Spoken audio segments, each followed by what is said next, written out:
Welcome to my coping stream. Coming off the backs of a tournament that we had played yesterday. Spoilers, we lost, but at least I still have campaign. Yeah, it was a rough one.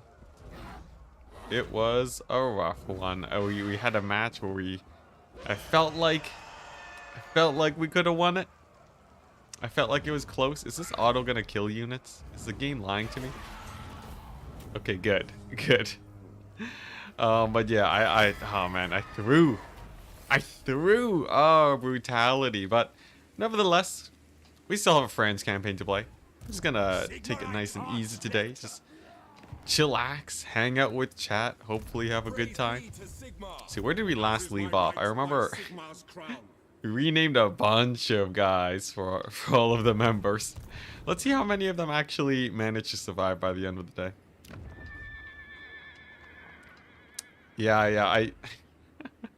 I had to boot up the game. Yes. So I stalled my stream start by like 30 seconds. YouTube does you dirty though.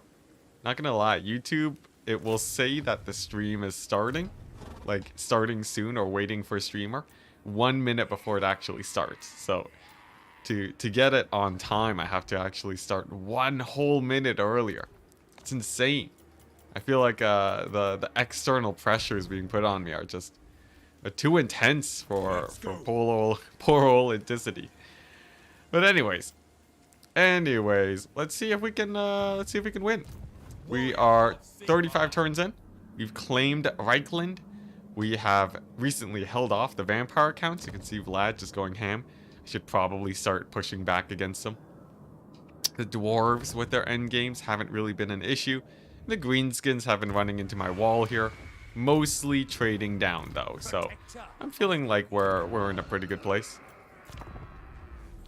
Always a good time for a mutiny. Oh no, not again. Not again. Hello, Zanimus. Hello.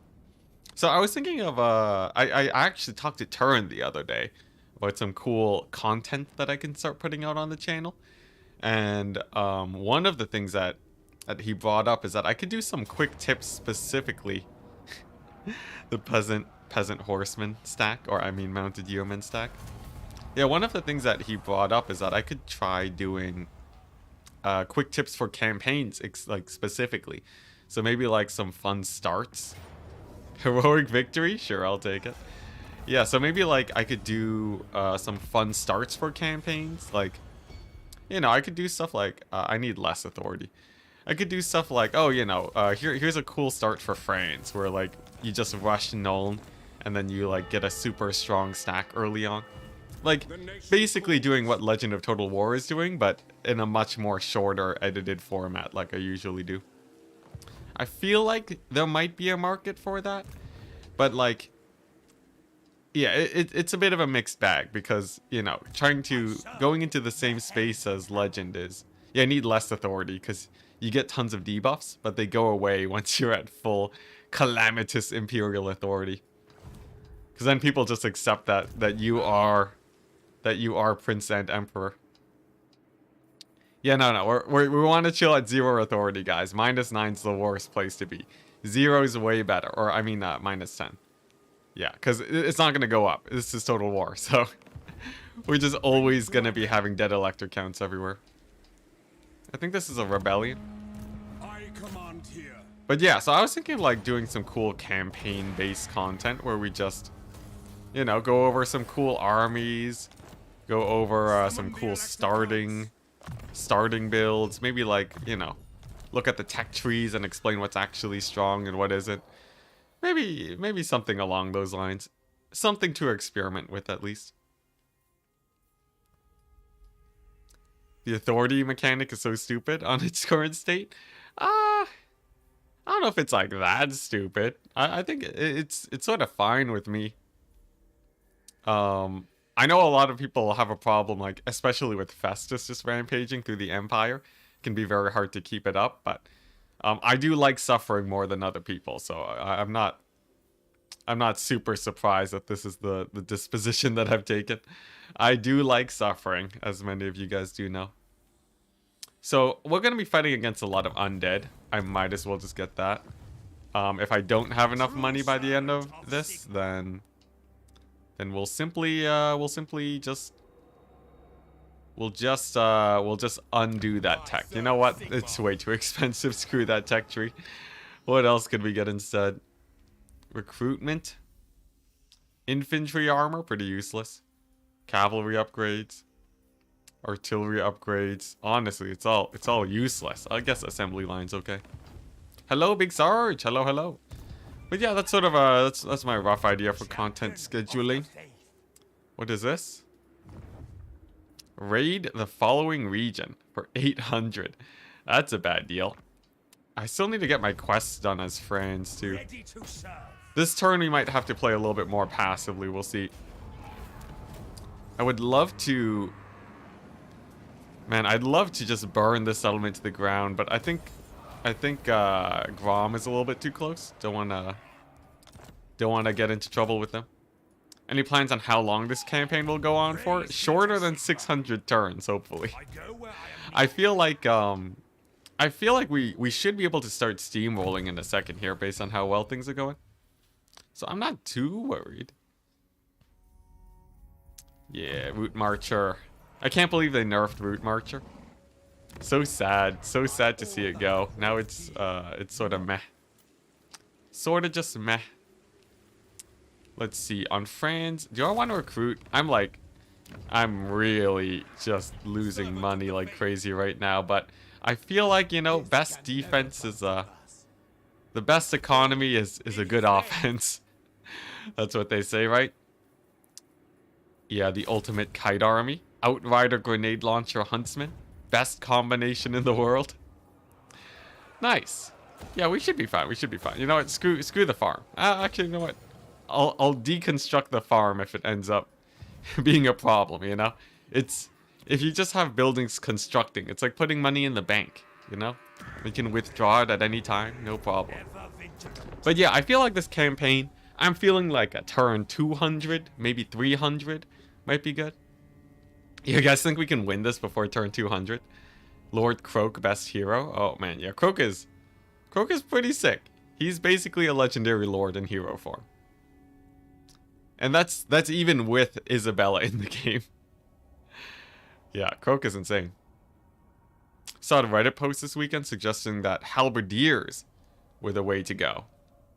60 to 70 plus in melee attack, melee defense. That's pretty cool, that's pretty cool. I'm surprised that it can get that high though. It's not like there's that much here. Maybe you need to like have the right lord and then stacking the right like, what's it, anti-faction buffs? I guess anti-vampire counts is only 5 melee attack, but I don't know, maybe. That's a weird take. I don't know how I feel about that. Moving off. Alright, here we go. Quest battle time, people. It's time to get the silver seal. 20% ward save. Gonna be huge. If you remembered last time, we got annihilated. We lost some of our best items, putting it on a lord that died the turn after. So we gotta recoup the losses. This battle, thankfully, is pretty easy though. Needs yeah, red line and then max chevrons. That seems crazy high though. It's like more than chosen by about a good amount. The AI buffs though still offset that, but nevertheless, pretty hype, pretty hype. All right, so this battle, man, this battle's a classic. It's too bad it's fairly easy to win. Is this a Volkmar battle? I feel like if you're facing up against the undead, it's like, I guess it makes sense for Empire like France to have a quest battle that is just fighting against the undead too, though. All right, we don't gotta think about this one too hard, right? It can't be that bad. I feel like there's a lot of trees here, though. Is that new? Is this patch of trees here new? All right, cleanse the hill of the undead. Probably. Wait, what the? Reginald? Reginald Puggington? No. Okay, no, it's Reginald von Senkenhoff. Okay, good. Because there's a guy in the multiplayer community called Reginald Puggington that I thought he was just in the game. That would have been sick. Unfortunately not, though. Famous last words. True, true. I guess it can always be bad. You know, we've seen enough times where it can actually be bad. A lot more times than I'd be willing to admit, too. Yeah, that's very true. I gotta say though, our army's pretty elite, right? How's he gonna beat this army? No, not retreat. Yeah, just accidentally click retreat on everything. They reworked it. Interesting. That's pretty cool. I doubt they reworked this battle that much though. Maybe just the map. I feel like it used to be like actually just barren wasteland, like there were just no trees before. Because I remember being able to get really good sight lines with my guns. See, there's some guys here, right? Alright, nice. The crypt horror buffs are actually a little bit spicy though, gotta say. Just a little bit spicy. Oh yeah, I don't have a caster yet, I forgot. I forgot, my caster just doesn't exist until we hit tier 4. Man, that makes Franz's campaign so hard. Alright, just some crypt ghouls. Not a problem. Franz can dive on in there. Give him the debuffs. Give Franz all the buffs. Here we go. Give him a solid, jeez. 92 melee attack, 732 damage. Pretty good, pretty good. If he loses that fight against those vampires, I'm going to be very disappointed in Franz. Alright, nice. Looking like we're good here. Let's see here, yeah. Royal Altdorf Griffites are great in that situation. And then some magic damage on the Hex Wraiths. Easy fight. Enticity, what hero would you want named after you? Wow, that's a good question. I feel like I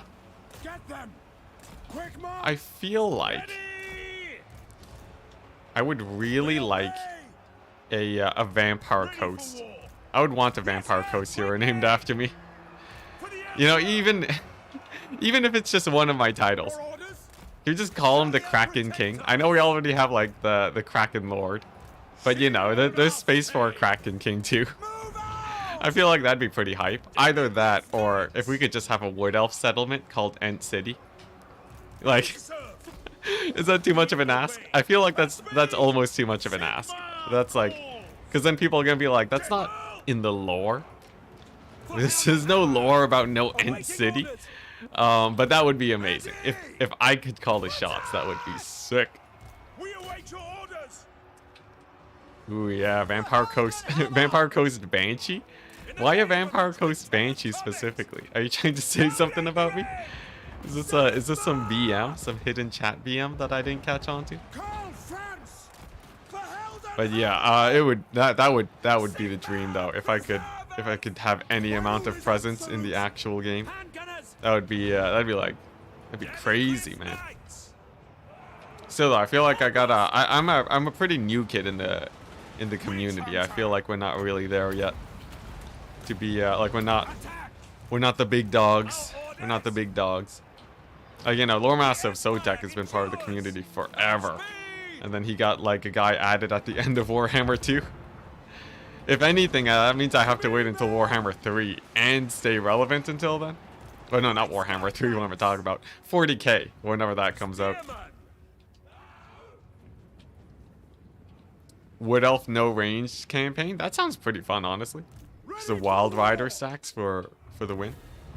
That'd be pretty hype. Whoop. Nice. This is good. This is good. I think we have basically all the items on Franz now. Might be missing one. Blade Singers are super good. Oh, yes. Yeah, Wood Elves, actually, that's a pretty fun one. I'm going to take note. Wood Elf all melee campaign. Yeah, maybe after this one we can dabble. We can dabble in that and see how it goes. What's the strongest Doom stack you can imagine? A hero doom stack. A hero doom stack, like, you know, vampire counts, infinite winds of magic on Manfred. The works, you know, this is very standard. I'm sure Legend has already covered it too, so, you know, there's nothing special going on there. Yeah, that's the last quest battle. We did it. We got his quests done. So, what do we even get on Franz? I guess Blade Master is pretty hype. Great swords and captain upgrades are pretty hype, but this is just better, right? Spearmen, swordsmen, flagellants, halberdiers. I think even if we do go for great swords, actually, you know, we could go for... Man, base weapon strength on great swords is so bad. Doesn't give any armor piercing. That's pretty useless. We might have a mix. Maybe I just go yellow line. Obviously, no lightning strike. We vowed to not go for that. I think we'll just do this for now. And then we can take the unbreakable on the Franz. Always forget about Drycha. Oh man, Drycha, yeah. Drycha with the with just the beast sacks. That's like the easiest one to do. I feel like doing a Durthu tree build is a lot more fun. That's nice. Campaign line of sight. I do like that. Alright, so our army's a bit beat up again. But I do want to start going on the aggressive, at least a bit. So let's just, like, scoot up a little bit. Get in range of Wartbad. Hellfire. Oh boy, yeah. We're still getting to tier 4 though. What's it? Is that oh dang, it is tier 4. Dang, Hellstorm Rocket Battery. Alright.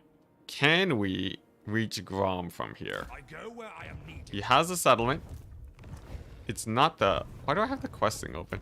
It's not the scariest force. It is the paunch though. Guess I could go for Montfort and hold there, but it seems sorta like suicide. Do I just leave Helmgart to defend against Grom? Is that just asking for Helmgart to get taken? I feel like I really don't want to lose Helmgart. Maybe we'll hold there for a little bit longer. And then these guys can go ahead and beat up the Bretonnians. You know, if they're just spamming peasant horsemen, I don't think we have to worry about them too much. We gotta worry a little bit, you know, get some halberdiers, but otherwise, I think they shouldn't be too much of a problem. Nice, rocking the minus 3,700. Right where we want to be.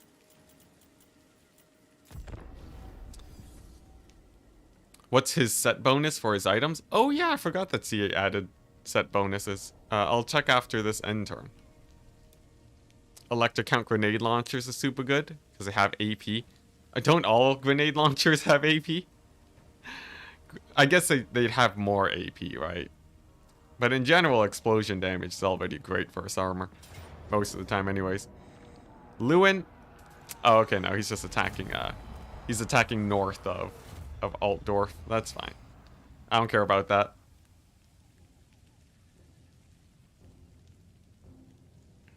Alright, here we go. Let's check.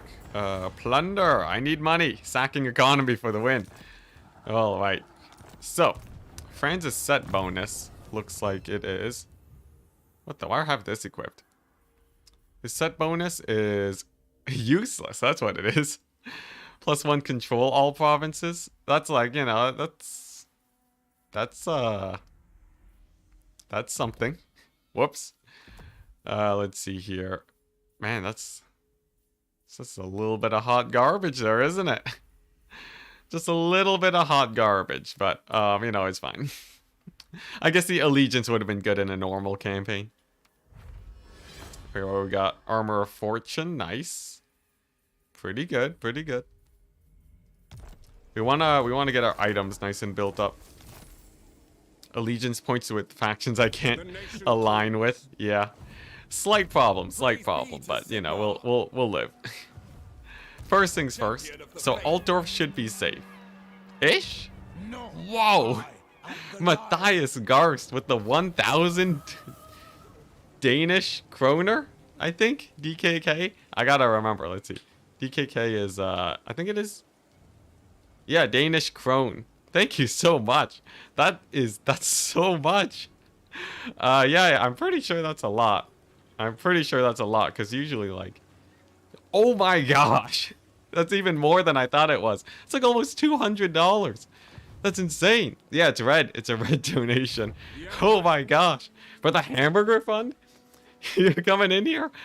But you're throwing out the memes? Jeez, man. Thank you so much.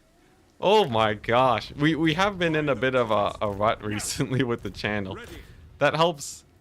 That helps a lot. That funds me for like, it's like days. That's like days of me not having to worry about anything. Oh my gosh. Thank you so much. Yeah, I'll buy all the hamburgers just for you. My goodness. Jeez. All right. Yeah, all right. Oh my gosh. Well, I don't even know what to. Do I play this battle or auto it? This classic auto resolve? Yeah, it's fine. Oh my jeez, man. Oh my gosh.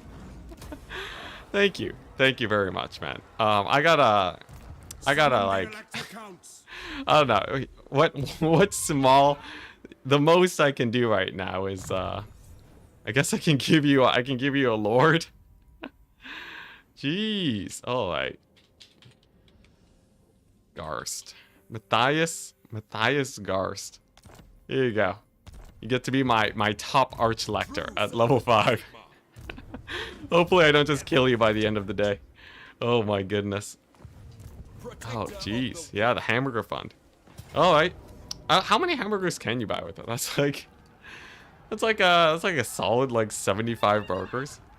If I ate only actually probably more. It depends on where you're eating, I guess. But yeah, it's like a month. It's like a month's worth of dinner hamburgers. Insane. Danish dynamite, yeah. Do you have a regular job on the side too? No, I do not. I just I stay at home with my parents. So while I'm financially stable, I'm not financially successful yet with YouTube. Although I don't know, maybe Matthias just turned that around. But yeah, my current situation is that I'm fine. Like I can keep doing YouTube for a while, but if I want to do it for like the long haul for the next 5 years, that's sort of where like I need to get some more channel growth. Dang it, I'm out of money. The farm fund, withdraw the money. Yeah, University of Toronto educated, yeah. My University of Toronto degree, I just used it for I seriously just used it for just for like programming random stuff for Warhammer. That's like the most use I got out of it. Other than that, I honestly didn't do too much with the degree. But hey, you know, I'm happy that I got my degrees. I have a specialist in comp sci and I think a major in math, just because they're so intertwined. Forgot everything though. I don't know how to do math. I don't know how to do math. Yeah, like I learned a bit of statistics. I learned enough about statistics to know that I know nothing about statistics. Yeah, it's a strong degree. Like it can help me in a pinch. So if YouTube ever falls out, I have a really safe backup in on that front. But like yeah, I would very much want to at some point be able to do YouTube full time though. That's the dream. That's the dream. I think they polled children, and like the most common job that they brought up that they wanted to do when they grew up was a YouTuber. So I feel like I gotta do it for the kids, you know. Is that coming out wrong? I gotta in this position I have to you know, I have to at least try my best at making it big. See, is this defensible? It's like 10 units to his mostly mounted yeoman, not a problem. Hey Dylan, hello. I think you're still alive somewhere in here. Are you somewhere in this mass? Do you remember which unit you were in? Let's see here. If you're not in any of them, I can slam you in. Yeah, don't quote me on that. What are you guys doing? All right, here we go. We'll put you on Matthias's army. Let's see here. What we got? Yeah, we'll slam you in as a free company. Dylan. There we go. Congratulations. Welcome to the Death Squad. Yeah. King Lewin is pretty beastly. He's pretty beastly, I gotta say. Yeah, I'm surprised he didn't catch the plague. That's a bit unfortunate for me. You know, I should just get more tax. How much is that? 5% of. That's only like 60? That's not a lot of extra money. The taxation, that's useless. I'm gonna go for, I guess the growth. I want to hit tier 4. You think I was a free company from the last restart? Ah, okay. A little bit of a revival then.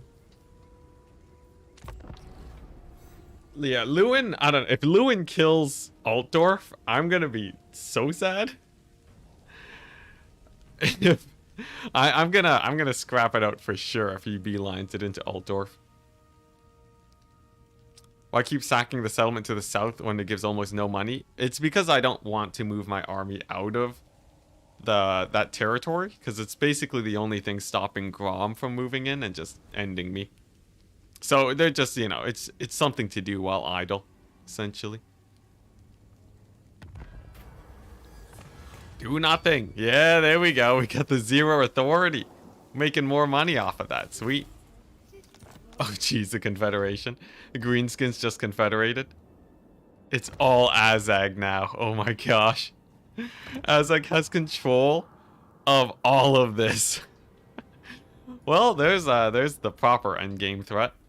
Can't wait for that. Gonna be hype.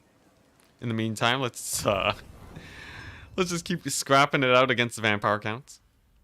Yeah. The unholy Greenskin Alliance has assembled. So I'm thinking what we do is we load up Franz to just be a raid boss. I want him to have 1,000,000 melee attack. Men, we must now. There we go. Nice, looking good, and that's gonna make most of the money we need for the end turn. I think Franz, as long as Franz is ooh, the wound recovery time. How mildly useful. Yeah, we're gonna see if Franz can just hard carry. Sacking gives levels, so not for nothing. Yeah, it gives a bit of experience. It doesn't give that much though, because the garrison's pretty weak, but it's a plus. It's a plus. Hey, Holmes. Holmes, are you part of here? I don't think you are. If I remember correctly. I'm pretty sure you're not. Yeah. Okay, there we go. It seemed like a name I haven't seen too much. There you go. Congratulations, you're a spearman. Summon the Elector Counts. CS at U of T gets game nights. Oh, I was in University of Toronto, Mississauga actually, so slightly different, slightly less prestigious too, sadly. But yeah, you know, the great thing is on your resume you can just say you are at U of T, because it doesn't really matter for the employers. So I get all the prestige of going to UTM or University of Toronto, even though I went to the much easier university. Yeah, pro strats. You getting all the top units? Yeah, of course. I'm probably gonna like disband one of you guys at some point. All right, nice. UTM close enough. Let's go. Yeah, at Mississauga, it's way easier. It's way easier. At least my perception of it. Yeah, UTM campus. All right, nice. Let's get Franz all the way up to 90 melee attack. Just make him a beast. He'll be indestructible. All right. Nice, and it looks like Lewin didn't push in. Let's see. Should have gone to the easier university. Hey, you know, at least you get the better education. Alright, I want to take this battle. Ooh, do I want to auto-resolve this battle, though? Honestly, never deny a good auto-resolve. Just always auto-resolve. Now, the question is, do I sack it and run away? The Marienburg army has a little bit worried, but maybe they won't siege if I occupy? Not likely. That's a pretty scary army. At least we're not... Yeah, at least we got most of these guys alive. We should be fine, right? He should be fine. Maybe if we recruit a little bit of extra power here, then they won't attack. You think a Luminarch's gonna ward them off? Luminarch's not gonna win the battle, but it might keep them away for a bit. Oh, geez, Grom with the Wa. Yeah, we're just gonna sit here and just keep sacking forever. Mississauga sounds like a made-up word. Yeah, look, everyone... If you think Canada, okay, you don't know most of the cities. Like, if you think Canada, people are like, ah, yes, Toronto. And that's it. Toronto, the very well-known capital of Canada. Oh, dang it. Yeah, but, you know, it's not like we have anything going on here, right? What, we got Niagara Falls. Yeah, yes, in Montreal. There you go. Oh, yeah, but, you know. Canada's essentially just another state of the US. We're just like a slightly more separated state. Alright, so we're getting sort of pushed in here. That has me a little bit worried. Now, Franz can sort of... I want to do the sweep and just clean up all of these elector counts and just see if we can do well there. Ooh, look at that. Can appoint some guys. That's pretty hype. But yeah, I'm thinking Franz can get the sweep going. Because if we just clear out stuff like Nuln, right? Then we only have one front against the vampire counts, and then we can hold out at Fort Sol.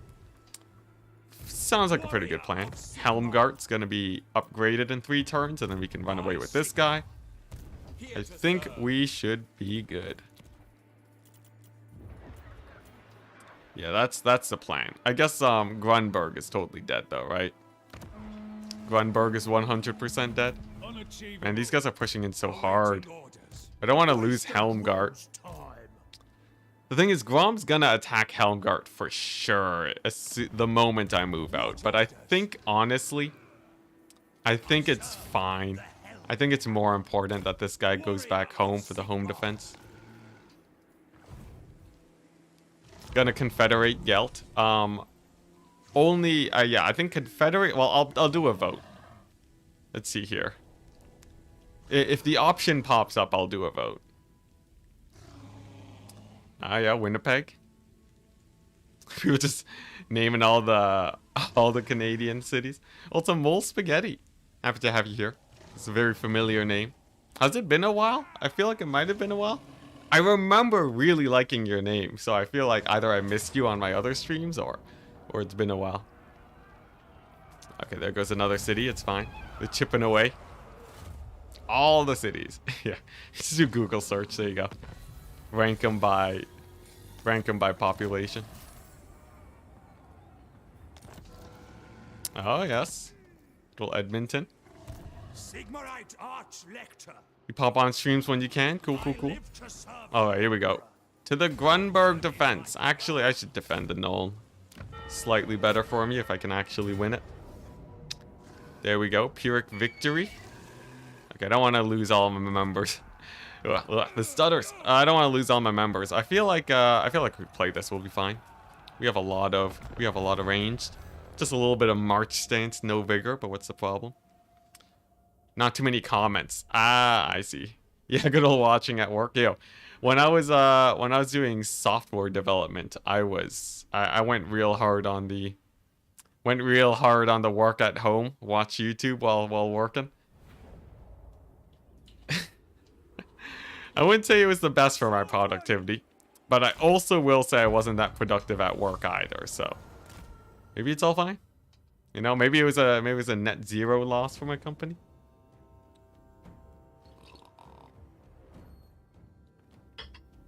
Work at home is a lie. I got a little bit of work done. I got a tiny bit of working. Yeah, that's true. For everyone here that doesn't have work from home.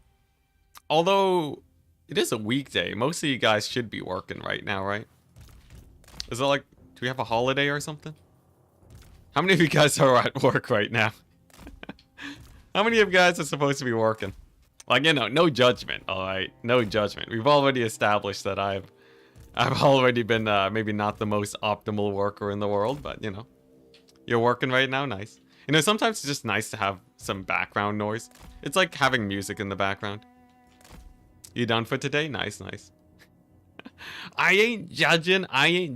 You guys know the only thing I judge is your multiplayer builds. Aside from that, though, ain't got no problem. Finished work 1 hour ago, dang.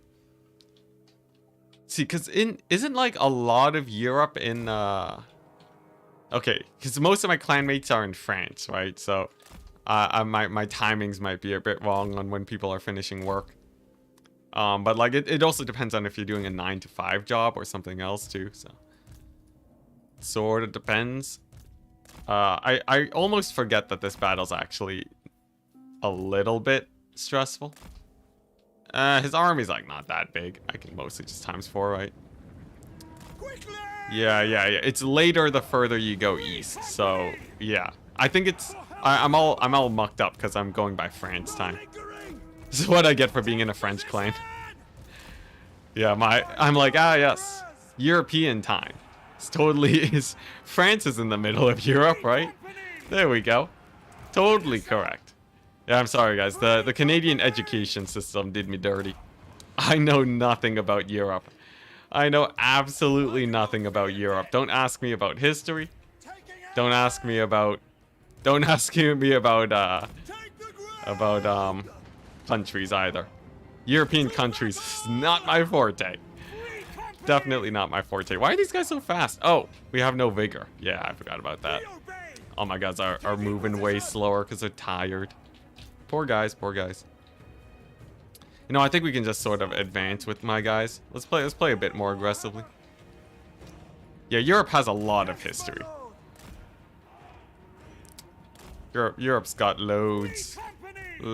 So many wars. So many wars. Europe has a lot of bloody history. Pretty exciting to learn about, though. Pretty exciting to learn about.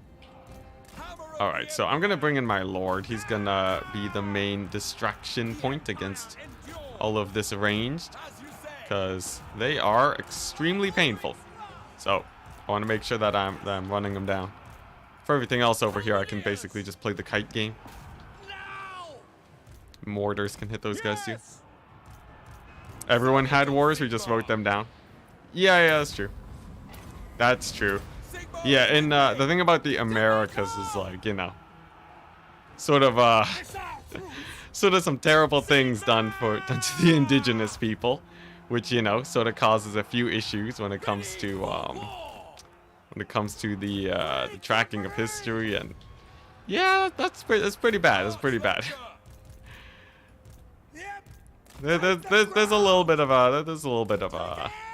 that going on there for sure.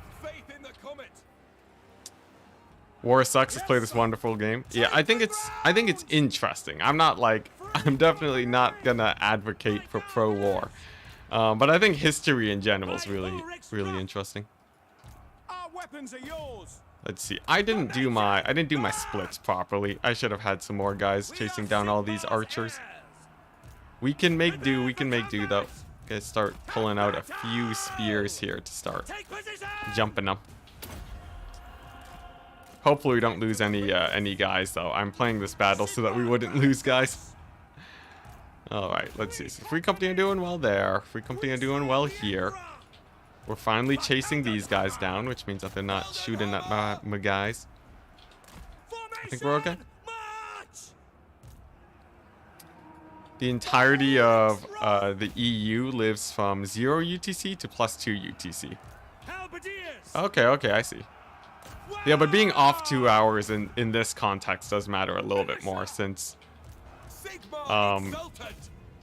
that's, you know, since most, like, half of you guys are done work and the other half are finishing up.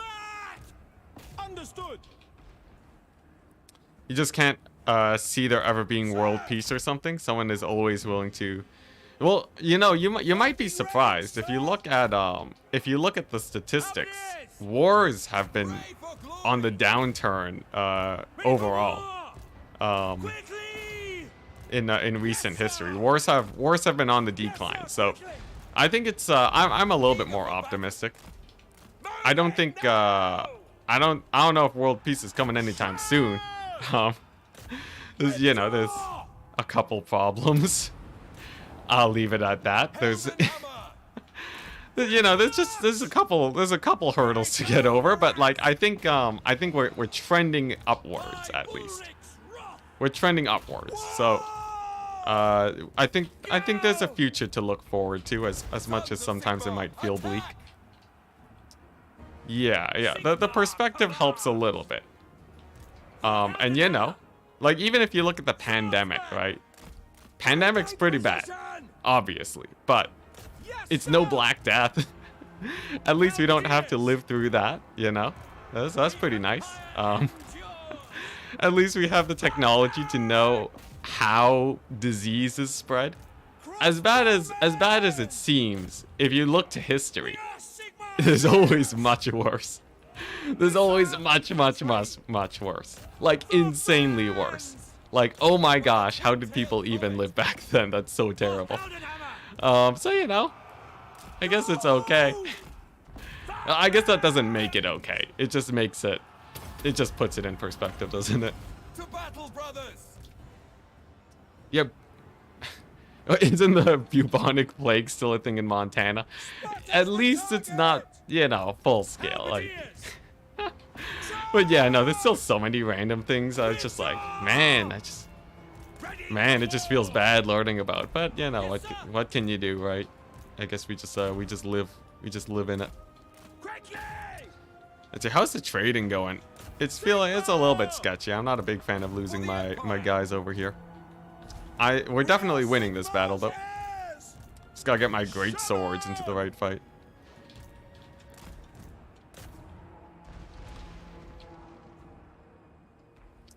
Oh yeah, guided weaponry. It's true. That's true. I don't wanna get too much into the weeds of weapons and stuff though. I feel like that might spark a politics debate. Don't wanna dive into there too much. I feel like as just a random Warhammer YouTuber, that's not really my position to talk about. Empire Knights would be great here. Yeah, one Empire Knights would have been pretty sick, wouldn't it? Wouldn't it? And I love how it just Warhammer's just every time I select a unit, it's just guys screaming. It's very Warhammer. The feel is great. Yeah, this army needs more cavalry for sure. I'm gonna start mixing it in. All right. Anyways, the battle's over, so we can just clean them up now. Here we go. Just gotta make sure I pull away with the guys that are low HP. Looking good. I gotta say though, this AI is resilient. There we go. We got him. Took a hot second, but we got him. We're at a point in history where war is more clandestine than ever. Clandestine. That's a word that I've heard that I don't actually know what the meaning is. Kept secret and done in secrecy. I see. Yeah, no, that makes sense. There's a lot of shenanigans, I guess. There's a lot of like, especially with the internet. Yeah, very undercover stuff. Yeah. Yo, like, oh my gosh, like the crazy thing of like, what's it? There was like uranium spinning machines, right? That like, that like can make the material for like nuclear weapons. And then like there was this crazy virus that got into that system that like was so engineered to like to go in undetected, and like its job was to was to slowly degrade those turbines over the long term. That, yeah, the centrifuges or whatever, right? Like the virus was there. It was meant to just stay undetected, to report that everything was going fine, but just wear down like the machinery over the course of like who knows how long. That, and like it's like so crazily, like it was so like just like the amount of like I looked into it a little bit, so I'm not like super qualified in knowing what I'm talking about here, but like it was just like it had like so many like it went through like 3 different major vulnerabilities of different systems to manage to pull it off. That's crazy. That is insane, terrifying too. But yeah, that's something to think about for sure. I don't really have an opinion on it other than, man, that's crazy. Could you quickly show us what the situation is after this battle? Right now, we've taken over most of the Altdorf region. The vampire counts are to the east, and a little bit more to the east is the Greenskin Wasteland. Because Grimgor got confederated by Azag. So, like, everything east of the mountains is just Azag now. Yeah. I'm not going to go into, like, the speculation, because I am not qualified to talk about it. But yeah. Yeah, it's like, I don't even know how to. I don't even know what to think about that. The level, the technology we have today to screw with each other is both terrifying and a marvel at the same time. Yeah, I'm a big, I really like looking at technology. Like what, CWIS systems? Anyone here just watch videos of CWIS just shooting? It's basically it's a ground machine gun that shoots missiles out of the air with bullets. Like that's its job. It's just like the most hardcore thing ever. It's like what they have in The Expanse. I'm sure that's what the inspiration was. But yeah, it's just like, imagine just like, oh yeah, I have there's missiles flying towards me. I'm gonna shoot it down with bullets. Like that's the most hardcore thing I've ever heard of. The fact that technology is at that point is crazy, man. Absolutely crazy. Yeah. Now, of course, you know, I'm not a fan of war. I just like technology. Gotta be real clear here. Gotta be real clear. You know, if I could choose between cool machinery and war, I think it's not a difficult choice, but I feel like that has to be stated just in case. Just in case, you know. Aren't missiles faster than bullets? It's intercept, so I don't know which is faster, but you can intercept it because there's like, you know, a cone that'll be coming towards you. But there's like you have like missiles that sort of dodge now, I think is that the right description? Yeah, that part's crazy. Coolest thing about that is the software calculating the yeah. So it's not even just pure quantity of bullets that is doing the work. It is like it knows where the missile's gonna be, and then it sprays in that direction, like a million bullets, and then and can take it out. And then yeah, then you have like fancy stuff like interceptor missiles too, which is crazy. Man, it's like, oh my goodness. Yeah, the software to write that is like, man, they gotta be really on point too, like, cause that's not an area you can screw up, right? You don't want to. Well, maybe it is, I don't know, but like generally, you don't want your military grade hardware to have a bug where it's like, oh, it's gonna crash now, right? Cause like when I worked at Honeywell, you know, I never worked on anything related to the military, but like I sort of got a rough idea of like all the hoops that they have to jump through to get military grade software up and going, and it's like, it's crazy. It's crazy. Like there's a lot of work that goes into this stuff. Who would have guessed? But yeah, it's just a marvel. It's a marvel of technology. What part of Honeywell did I work for? I worked in aerospace, planes and such. Yeah, nothing too crazy. Like you know, just airlines, just airlines. And I didn't even really work on airlines. In a sense, I worked on like stuff to help management. So it wasn't even that. I was basically an intern getting paid. Like I was not big dog at Honeywell. I was just a Joe essentially. So you know, but like if I want to sound cool, I say I worked at Honeywell Aerospace. That's if I want to sound sick, that's what I go for. But like essentially, I was as close to military grade equipment as, you know, the janitors at Honeywell. Big corporations work way harder than people think. I know, right? Yeah, people, even like CA, Creative Assembly, there's a lot of gears that go on there. I think people don't give them enough credit, but I also think they don't deserve full credit. But I think people are a little bit too hard on them for how complicated a game Warhammer is.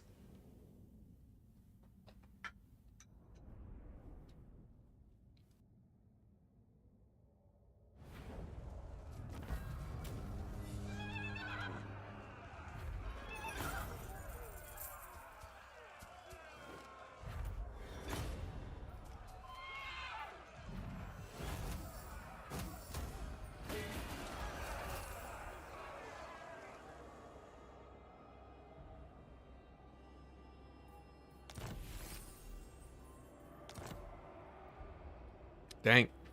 Dad was a VP at Honeywell? That's insane, bro. That's insane. Does that mean I can, does that mean if I really wanted to, I could probably figure out who you are? Like, all I have to do is look up, the old VP of Honeywell. And then figure out who his kids are. And then boom. Boom, easy. It's okay. It's okay. Your safety is protected by our indifference. This is legit how I see myself being a YouTuber. The only thing stopping me from like people just showing up at my house one day is the fact that people don't care about me enough. Isn't that just a terrifying situation to be in? There's like a billion VPs. Dang it. All right. Well, I can narrow it down then. How many VPs? There's a lot. Dang it. Oh, man. All right.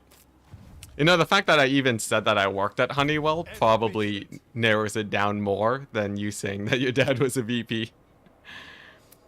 Dang it. All right. All right. You win this time. You win this time. No counter doxing. I command here. Yeah. I'm not giving you guys anything closer than Mississauga, Toronto. Nothing closer than that.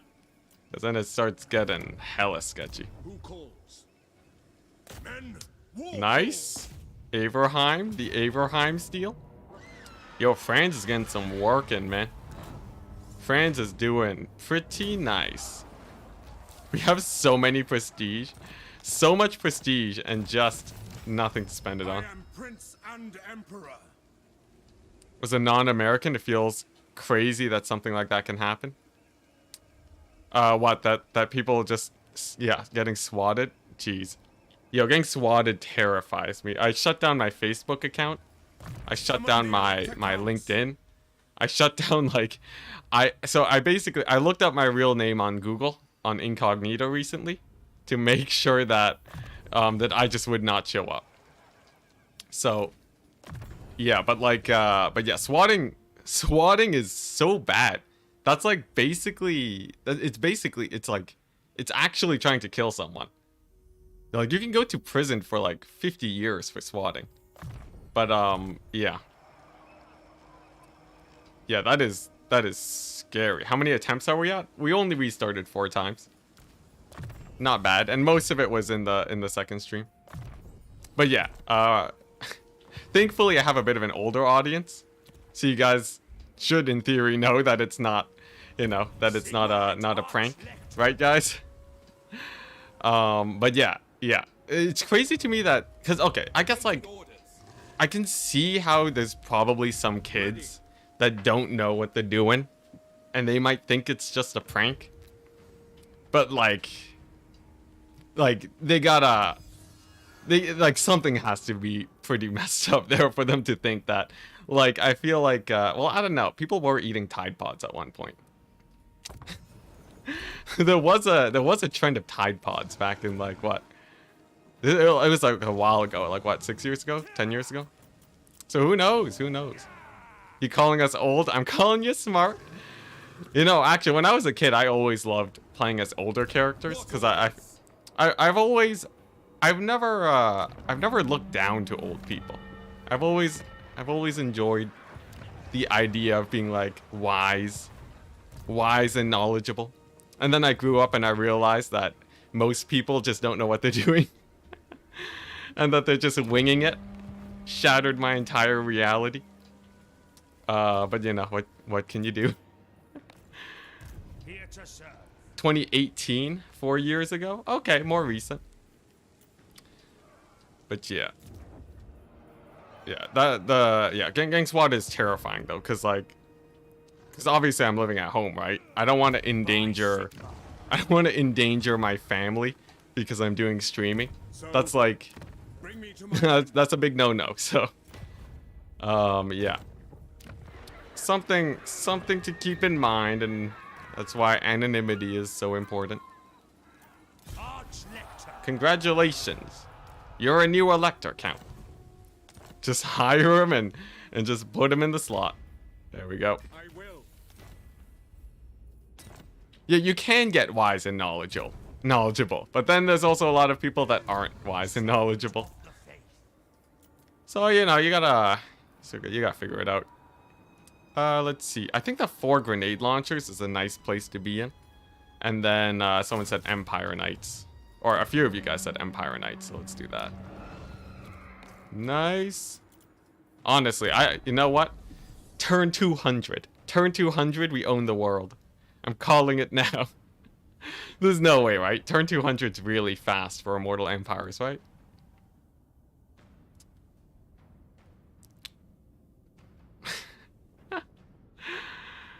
The intersect of the Venn diagram of Tide Pod eaters and swatters should have been bigger. Should have been bigger? Yeah, I guess there's it's a mix. I don't know. The sad thing is that it only takes one person to just make things terrible. No way 200. Sounds like a challenge. I'm getting more tempted by the second. Maybe 300. I think that's much more realistic. You should just say you're streaming from the captain's quarters of a vampire ship. Ah, yes. I'm in the Pacific Ocean, guys. So, you know, if you wanna SWAT me, send the police to the middle of the Pacific. Trust me. Praise be to Sigma. For people that just tuned in, don't SWAT.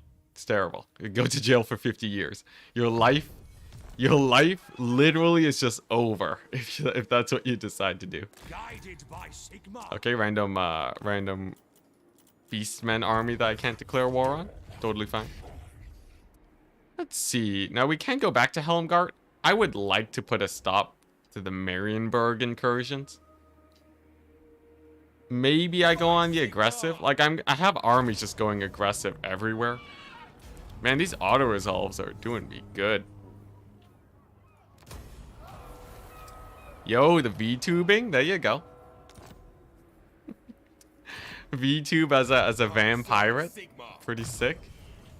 Anyone here watch VTubers? I've never really gotten into the culture. I know there's like a little bit of a what's it called? It's the thing where people look down on it a bit, but it's not actually something that I looked into. It's not, I don't think it'd be my jam myself, but like, I don't know. It seems like an interesting idea. I think it doesn't bother me as much as it might bother other people. But yeah, I know. What are your thoughts? Rip Luther Harkin model. What is a VTube? VTubers are people that stream, but instead of like their face, it's like an animated model. So it's like, it's not actually them. And then like you can sort of make your own persona more. You can really lean into just like being whatever, which is, I can see there's obviously a lot of appeal to that, to having that extra anonymity and also the freedom to just craft whatever persona you want. But it's also, it feels a lot less genuine, I guess, to me, sort of. Not that that's a bad thing, but yeah, I don't know. I don't got no firm stance on it just yet. I go where I am needed. Real interesting bit is how far tuber, yeah, that's true. They do commit. So like, yeah, a lot of them will oftentimes commit quite hard into the persona. And then there's like really weird things that happen where people get angry if they're like dating someone, which is a little bit weird. Just a little bit weird. This is like, that's like, I don't know, that part is pretty, that's pretty weird. That's like if the voice actor for your favorite anime character, if they were dating someone and then you were upset, obviously it's because of because of the, what's it, the you know, the thing, yeah, parasocial relationships. There we go. You got me. Yeah, the parasocial relationship farming is pretty wild there. It's sort of crazy. It's sort of, whoopsie days. It's sort of crazy. Now, it's weird that I bring this up because obviously there's a little bit of parasocialness going on with me too. Right? There's a little bit of that here. But like for in that world, it's a lot more intense. At least from what I've seen, right? But then I guess I don't know. I know just like female content creators in general have it pretty rough because they get that happening even if they don't try for it. So, oh my goodness. This is crazy, man. It's crazy. The world's crazy.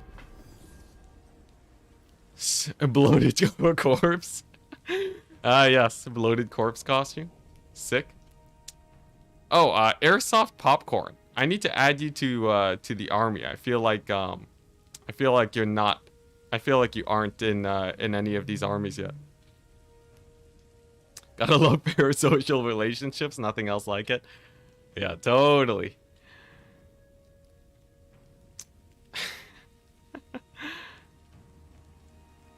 Yeah.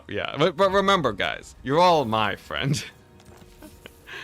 Oh man, it's sort of weird. It's sort of weird. But you know, as long as I was gonna say as long as chat doesn't start proposing to me, but legit that was a joke that was brought up like a couple streams ago, so I feel like maybe I shouldn't bring that up. Airsoft popcorn. There we go. Welcome to the crew of random spearmen that I'm gonna disband in a bit. All right, Filedorf. Pretty easy pick. Ooh, the river troll hag. There you go. That's a good one. That's oh my gosh. Just picking you're picking just the best Warhammer units. Oh my goodness. All right, nice. I gotta get another random guy. Yo, when is Heinz gonna show up? I've been waiting on Heinz to show up for ages, but he's not joining. I hope he's not. I hope he's still part of the pool of guys here.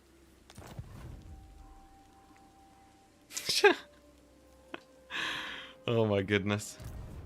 Just reading chat. Oh boy. But yeah, as long as we keep it an entertainment-based transaction. Ah yes, the auto resolve of death.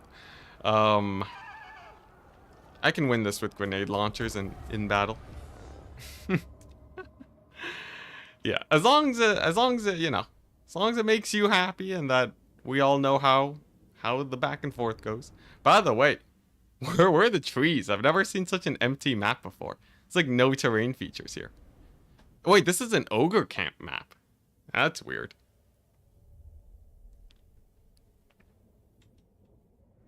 I work on a bartering system. All right. Do you wanna fund the channel Enticity? For the low price of an entire man's salary, you can have me create whatever content you want. I shouldn't say stuff like I shouldn't say whatever content you want. That's just asking for the eyebrow raising. Don't even, guys. Don't even. Stop typing it. I know you were already on it. Been there, done that. Alright, here we go. Let's take out these archers. I'm pretty sure the grenade launcher should just hard carry here. I don't think some basic crossbowmen will be able to win it. You trade in hay. Any wheat enjoyers out there? Anyone with the sheep farms? Yes, sir. Quick march! Now! All right, here we go. Yo, you guys play Catan, by the way? Catan's a really weird. It's in a really weird situation for me now. I used to play quite a bit of Catan, but it's sort of like Catan is more of a gateway drug into bigger and better board games. So I feel like most people that really get into board gaming graduate out of Catan. In fact, they graduated out of it so hard that they just learned to hate it. Learned to despise Catan even. From everything that I've heard. Because it's always just like, oh yeah, I've played Catan. I'm never gonna play it again though, but like, oh yeah, I played loads of it. Love Catan. Hey, nice.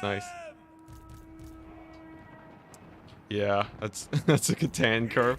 Yeah, I'm pretty sure it's a common phenomenon. Because it's Catan is like in a really nice middle place where it's not really just a basic party game, but it's also not nearly as in-depth as many others. Yeah, it's really nice for getting people into board games though. If you have any casuals that need to play some proper board games, that's how you start out. And then you never leave. Once you go in, there's no coming out.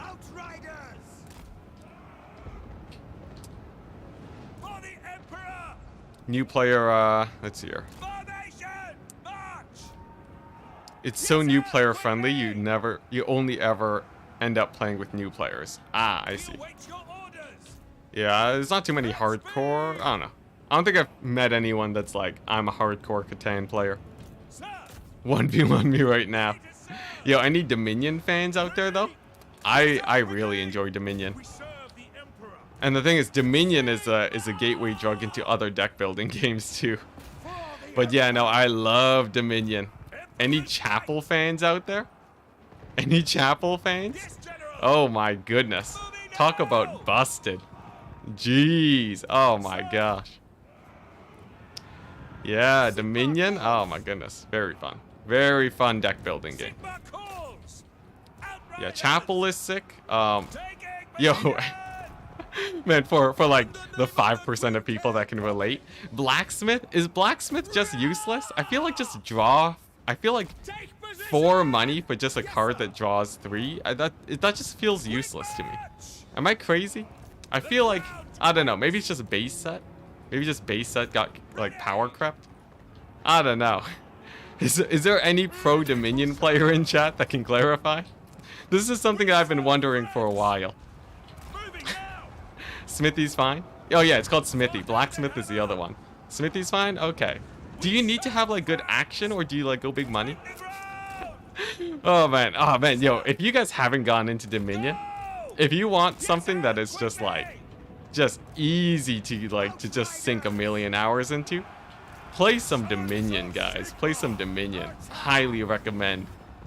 And go big money and make all your friends hate you, I swear. Yeah, big money is basically the foregating of Dominion. Alright? It's just like the strategy that will win most of the time against most players. And can sometimes be good too, even at a higher level.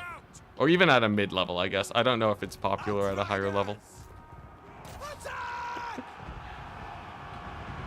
Morris Minor. What you talking about, Morris? So hey, I see you got a mini check mark. That's pretty high. Does that mean you're what was it? YouTuber checkmark mean? Checkmark means like your channel is like legit, like you're the real deal, right? That you're not just like not a fake. I wanna have a checkmark one day. I feel like the prestige of a checkmark is just hype. Cavalry ready. It's a fake checkmark. Dang it. Awaiting your I thought it looked a little bit different, formation. but I didn't even bring it up. Dang, I got jebaited by the checkmark in the name. Outriders. Oh yeah, I guess if I just talk about big money to a chat that doesn't know what Dominion is, you're just like, what do you mean big money? Formation march. Village Smithy is the original spicy combo. Oh yeah. For Franz. But I don't know. I guess Village Smithy and then big money. I guess that'd be the classic. Servant of Sigma. Yeah, Dominion's a really sick deck building game. Essentially, it's like you have a pool in the middle that everyone buys from, and then you just like draw cards every turn, and then like those cards give you money, which lets you buy more cards, and then you can buy points at the end. That's a terrible description, but trust me, it's a sick game. Hey, there we go. The real one is gray. Rubik's Raptor with the flex. With the flex. Look at that. Pretty hype, pretty hype. Oh my gosh, we got celebrities in chat today. Wow, look at that. Yeah, any Total War Warhammer fans in chat, guys? Anyone? Let's talk about something that actually let's talk about something that you guys can actually relate to. Quick march. I was shown Wingspan at a convention last year. Really enjoyed it. Cool, cool. I wonder, is there a lot of... Wow, that's a big lightning bolt. Is there a lot of overlap between Warhammer players and board game players? I feel like most of you guys would just be PC gamers. I feel like PC gamers is the big thing. Like if I was like, hey, Elden Ring, like 90% of you guys would be like, yeah, duh, we played Elden Ring. Can you explain Warhammer to us? Oh boy, yeah, I did play a bit of tabletop. I can talk about how sick my dwarf tabletop army was. It was terrible. Yeah. We can talk about some proper games. Yeah, I still got a full clear Elden Ring. I haven't beaten it yet. Oh yeah, we gotta talk about the state of the campaign too. For those of you guys tuning in. Here we go. Here's the state of the campaign. We got Festus chilling up north. We got the vampire counts going ham everywhere. Carrot Kadrin has fallen, but Zufbar, against all odds, is somehow alive. Sandwiched between good old Azag, the conqueror of the Dark Lands, and Vlad, excuse me. Somehow Zufbar has survived. We also got Karaza Karak, which has survived off of the dwarf endgame triggering. The elves are mostly chilling, thankfully, they're quite passive. And over towards the west, Vampire Undead Wasteland. Mucion went ham, so there's just nothing left of the Bretonnians, except for a little bit of, just a little bit up here, but that's it. By Sigma. That's the current state of the campaign. Pretty good, I'd say.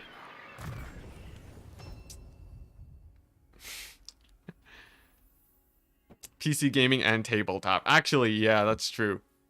A lot of you guys wouldn't be board game players. You'd be tabletop players, of course. That I don't know why I didn't consider that earlier. That's the obvious thing. You guys are too busy playing tabletop to be digging into board games. Oh dang, he went ahead and took the settlement. Look at that guy. I guess No. Champion. honestly, we can almost get the Confederation on the Gelt. I would love to confederate Gelt. Let's see, how scary is that army there? They did just fight, so they might be softened up enough where I can fight them. Cast evil out. Yeah, RTS gaming. A lot of old Total War players too. It seems like the Total War community generally sticks together. Some StarCraft players out there too. Solaris or whatever it's called, Stellaris. that space game that I never played in. It's weird because I only joined the community because of Total War Warhammer. So I basically joined an entire realm of like games that you guys never really got in, like, or that you guys have been playing since forever. Cause like I was more of a, I was like, you know, I was in the Blizzard group of players. So there'd be a lot of Blizzard. Yeah, like, you know, I played StarCraft, played StarCraft 1, played Warcraft 3, a bit of World of Warcraft. And that's sort of like, that's mainly the group that I got into with. Stellaris is pretty cool. A new race? Oh, that's pretty cool. I don't know what the implications of that is, but that's good to see. Oh yeah, and then then you have like the Call of Duty. You have the Call of Duty guys. You have like, you know, Call of Duty, Halo, FPS games in general. It's like there's like sort of, yeah, there's a lot of groups of people that play similar games. Never really got into consoles. I played a little bit of Mario back when I was a kid, playing on my Game Boy and DS. Mario was great, but then PC gaming took over. PC gaming's just too king. Did you ever like go in person community stuff for RTS? Oh no, I was far too young. I was far too young back in the day to become a big old like real community member for RTS games. Really, when I first started getting into it, like Warhammer Total War is actually the first time I've joined a community at all for an RTS. Yeah, so like before this, you know, I never joined any StarCraft communities. I just played on ladder a bit. So, you know, it's like my first foray into that realm. Oh yeah, it's all Apex Legends now. Yeah, Apex Legends is still going pretty strong, right? I believe Apex is still pretty big. Is Fortnite still pretty big? Cause like what's the biggest hits of the ages? So you have like Roblox for the young uns, right? Then you have then I guess Apex is next. You got a little bit of Apex action for them getting a bit older, and then I don't know. I guess like I don't know, maybe like Roblox, then Minecraft, then Fortnite, then Apex, then like the Elden Ring type stuff, and then like us oldies, RuneScape, and yeah, but like no one's actually, no, people are playing RuneScape right now, aren't they? Oh boy, yeah, no, there are people playing RuneScape. Yeah, never mind. But yeah, I'm pretty sure. That's like my rough list of what we're seeing people doing right now. And those Cygor is gonna be a huge pain in the butt in the second year. I gotta start moving up with my free company too. They gotta shoot down those Cygors. Don't want them doing too much damage. Gonna break away with these great swords to get me better line of sight. Yeah, we should be fine. 80,000 people playing old school RuneScape right now. Jeez. 80,000? 80,000. That's more than Warhammer right now, right? Warhammer's at like what, the 40,000 range right now? Which is still great, of course. I'm not super huge on looking at the numbers as a doomsday metric. But I do keep an eye on the numbers from time to time. Just because as part of my due diligence as a YouTuber, it's sort of just good to keep an eye on the market. But yeah, that's crazy, man. How many people are playing Roblox and Minecraft? That has to be that has to be getting into the millions, right? Maybe not like millions active, but millions active seems like a lot. But honestly, I wouldn't be that surprised. I wouldn't be that surprised if it was in the million, at the million mark. 33-year-old still enjoying Minecraft. Honestly, Minecraft is pretty hype. There's a lot you can do. Yo, legit. One of my favorite things back when I was playing Minecraft was just looking at redstone stuff. For those of you who haven't played the game, redstone is basically it allows you to lay down wires and like do a little bit of you know, just do like, you know, just like yes, like it's an off and on switch essentially, right? Which is like, okay, whatever, right? It's just like a random Minecraft's just a whatever game, until you realize that with your basic on and off switches, you can make an AND gate. And an AND gate is something that is used for making computers, people. So the way that it works is that with just one AND gate, which is basically just 2 inputs and 1 output, that just says like, oh, if 2 things going in are on, then it's gonna output on. With that basic setup, you can start programming. Like, you can actually just start making circuitry. And then because of that, people, of course, right, people that I guess were probably in university at the time playing Minecraft, they were just like, you know what, I want to see what I can do with this. And they started making calculators. They made, yeah, like they made calculators and made like the most insane mechanisms ever. In just base vanilla Minecraft. It's crazy. And that was my jam. I loved like looking into all that circuitry and stuff. And like I did learn about it too in back when I was in uni. So I do technically know roughly how the circuitry works inside a calculator. Completely useless, but very fun.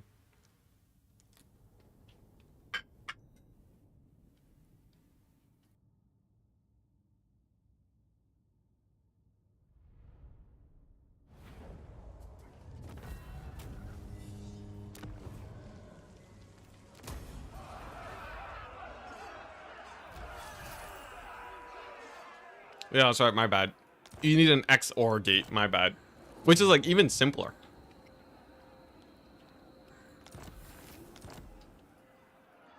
Praise be to Sigma. Oh wait, was it an XOR gate? Was it an XOR gate? I thought it was an AND gate. I don't know, it's been a while. It's been a while, my degree is failing me. Lot arranged. Enticity mukbang. As usual, I mute myself when I'm chewing. For all the people that are bothered by that. Gotta make sure we're not just disgusting like half of my viewers. There's like a surprising amount of people that just can't stand chewing. Like they will murder you if that's what you do on stream. So I feel like it's pretty important that I keep an eye on that. We're bankrupt. To serve the Emperor. Well, ain't that awkward? Ain't that just a little bit awkward? I should have sacked Filedorf. I should have sacked it when I had the chance.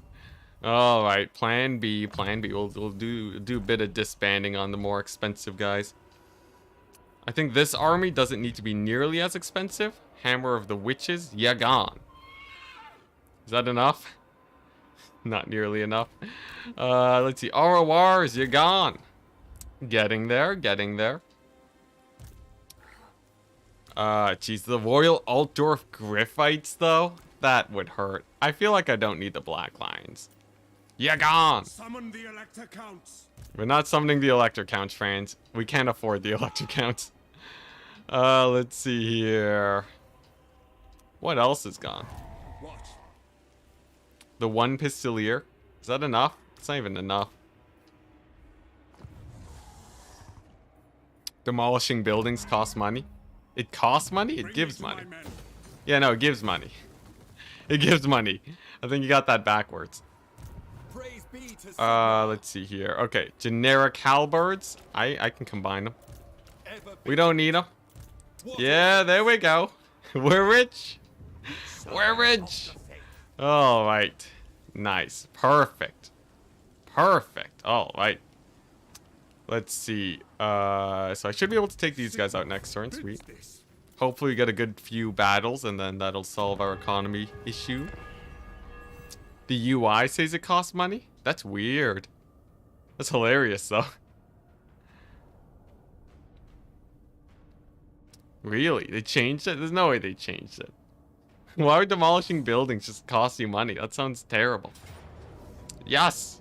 Yes! They're walking into me. Oh, sweet cash. Hopefully the greenskins don't attack. I think the vampire counts are in the way though, so that won't happen. I bet I could beat Enticity 60% of the time if I have a full stack of Dreadsorians and he has 4 high elf archers. Don't gotta put yourself that low. Is this this feels winnable. I think this is winnable. Let's have a bit of a cheese fight for once. S tier dinosaurs, Stegodon for sure. Basic Stegodon and Carnosaur are your best. They're the big ones. Do you think the way murderous prowess works in domination for Dark Elves is intended or a bit of an oversight? I don't know what's intended anymore for CA. I've gone, so for my general philosophy in terms of balance is I actually don't care about the developer intentions as much. You know, death of the artist stuff. I'm just throwing out random things I've heard. Anyways, yeah, developer intentions don't really equate to my happiness as much. I know, from what I've heard, I know a lot of people tend to favor that in the Warhammer community. And I can't say anything else except for you're wrong. You're totally wrong and I'm right. But no, like, I really like sort of the hidden features and bugs in games and seeing how they spice things up. So more so I care about like, just is it a fun mechanic type thinking. But back to the question. What was the question? Oh yeah, domination for Dark Elves. So I would say I don't even know what's intended for them in multiplayer. I'm if anything, it's probably just an oversight. But for the Dark Elves, I would say I'd say it's probably intended, technically. And I would say it also works fine enough for Dark Elves. They're fairly meta. You just want Confederation to become possible. Yeah, intended or not, I think developer intent shouldn't drive what makes you happy in the game. I think that's a fairly safe point to say, right? Are people gonna argue with me on that? Maybe they will. Maybe they will. I think if I build this, it changes the AI on how these guys maneuver, and that might help me out a bit. All right. Medieval 3 would make me happy. There you go. Yeah, Medieval, I've heard. Do you guys, having played Warhammer, do you think Medieval 3 is actually gonna be hype? I have to ask. Because I never played Medieval. So I don't know what it was. But like everybody's like, oh yeah, Medieval's like sick. It's like the best game ever. Oh my gosh. But like for me, it's just like I'm just like, oh okay, you know, it's a historical title. Now I'm willing to accept that this is heresy. Me just, you know, just throwing that to the side. But like yeah, what was so hype about Medieval? Like give me the deets. I never really got to dig into it or experience what it'd be like. Put 8,000 hours into it? Okay, well that's pretty intense. That's quite a few hours, I would say. The history? Okay. But is it just the history? Because like people put Medieval 3 in quite high regard, you know? If it is just the history, is that even hype? Is that even hype? Medieval 2 is very straightforward, yet complex and diverse. Interesting. So low skill ceiling, or high skill ceiling, low skill floor. It was revolutionary when it came out, but like that's the thing. Would a Medieval 3 be better than a Warhammer 40k? That's the thing that I wonder the most, right? Yeah, I have no idea on how that plays out. Let's see. Man, this map doesn't have very great tower positions, I gotta say. This map has a little bit of the jank when it comes to tower placements. Standing by. Troy does a really good job on making the history interesting IMO, even if the combat, etc. isn't that spicy. Yeah, the Troy, I played a bit of Troy. It was fun, but I sort of, like, anytime I play any other Total War game, I just sort of get the feeling of, like, I just prefer Warhammer.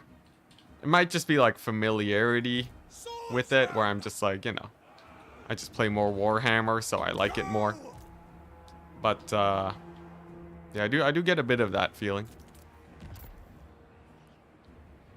The history player deserved a good game. It's been a while. Oh yeah. Your average history player is just weeping right now. I guess, you know, how is Three Kingdoms? I thought Three Kingdoms was fairly well received by everyone except for CA, I guess. But yeah, wasn't like, I guess, like, Three Kingdoms even leaned into the fantastical, and then you also had yeah, I guess, like, there hasn't been a true history game in a while, right? Because Three Kingdoms was, like, partial fantastical, and then you had the Troy, which is also partial fantastical. Three Kingdoms DLC died fast. Yeah, well, what happened with that? Was no one just, I guess no one was buying the DLCs? It's like, I guess, like, if no one's buying the DLCs, I guess, you know, what is he supposed to do? But unfortunate. Monetarily, Medieval 3 makes no sense? Dang. That's, yeah, I guess, like, you know, if you think about it, right? If CA does a Medieval 3, they appeal to all the Total War fans. If CA does a 40k game, that's gonna be drawing in an enormous audience. That's gonna be drawing in a huge audience. That's like massive. Like, it'd be crazy for them not to do it. But then yeah, it just means that the historical fans just sort of fall to the wayside after. So, like, I think odds are we'll just see we'll probably just see a 40k game. And then, like, maybe a Medieval 3, but that really depends. Changing actual historical events seems cool. Yeah?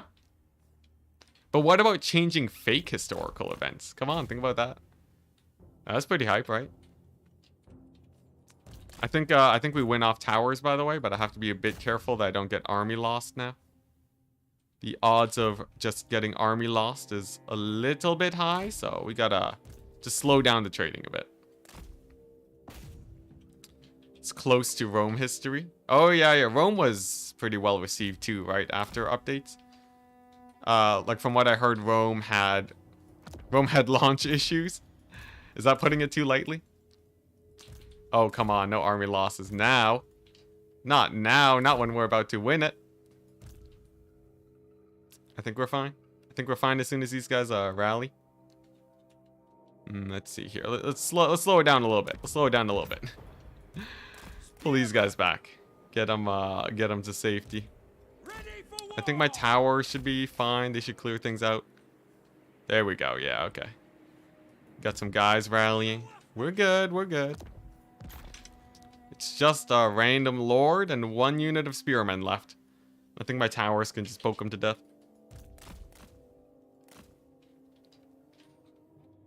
All Total Wars have issues? Yeah, not surprising.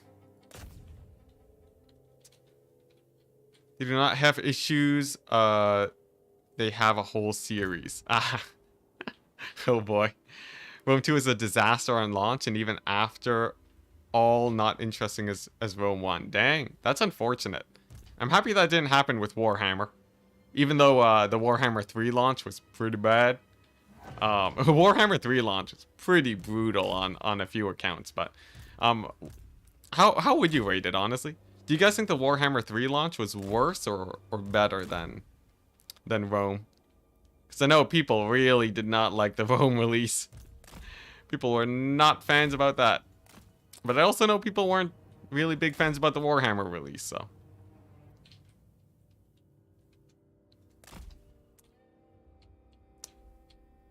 Let's see. Rome 2 launch is much, much worse than Warhammer 3. Much, much worse. Dang. That's crazy.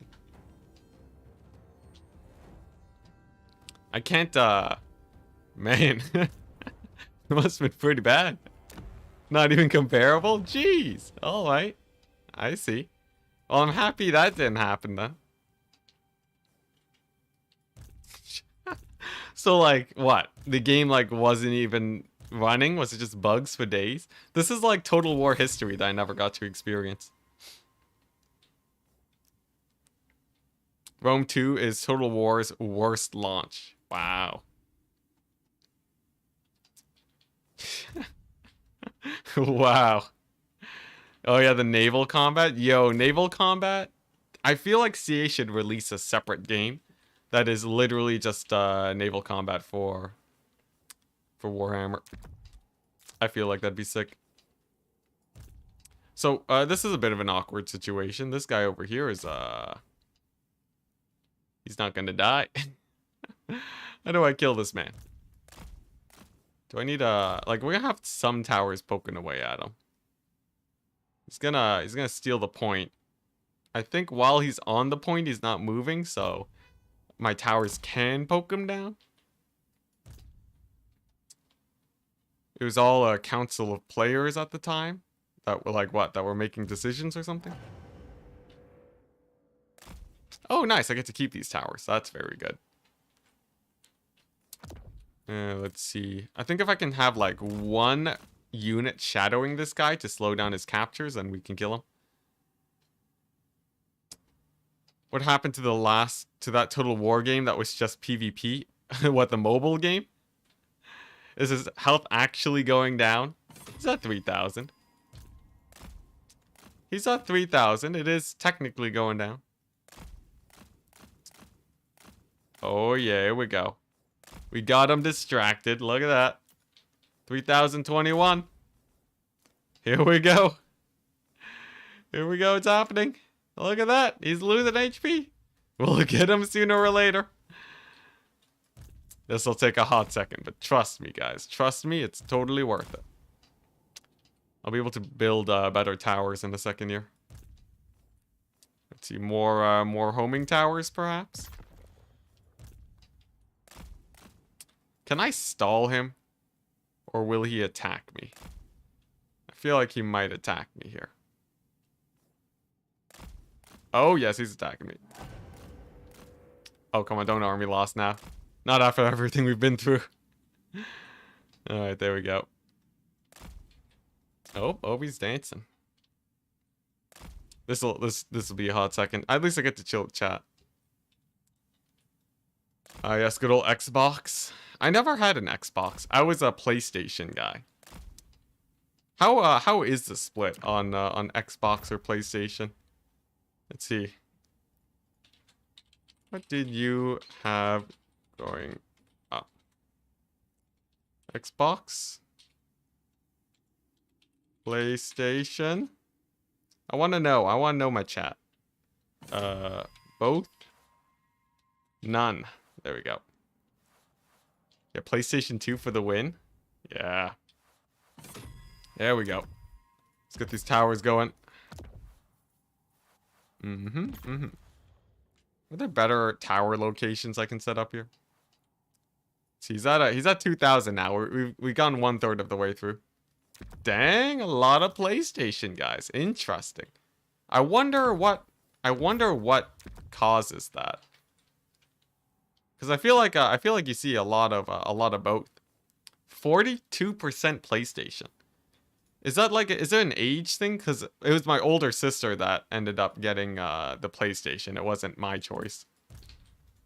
So maybe that. And then Xbox was sort of the younger generation. Yeah, Slanesh bots. Come on, we're not even talking about Slanesh today.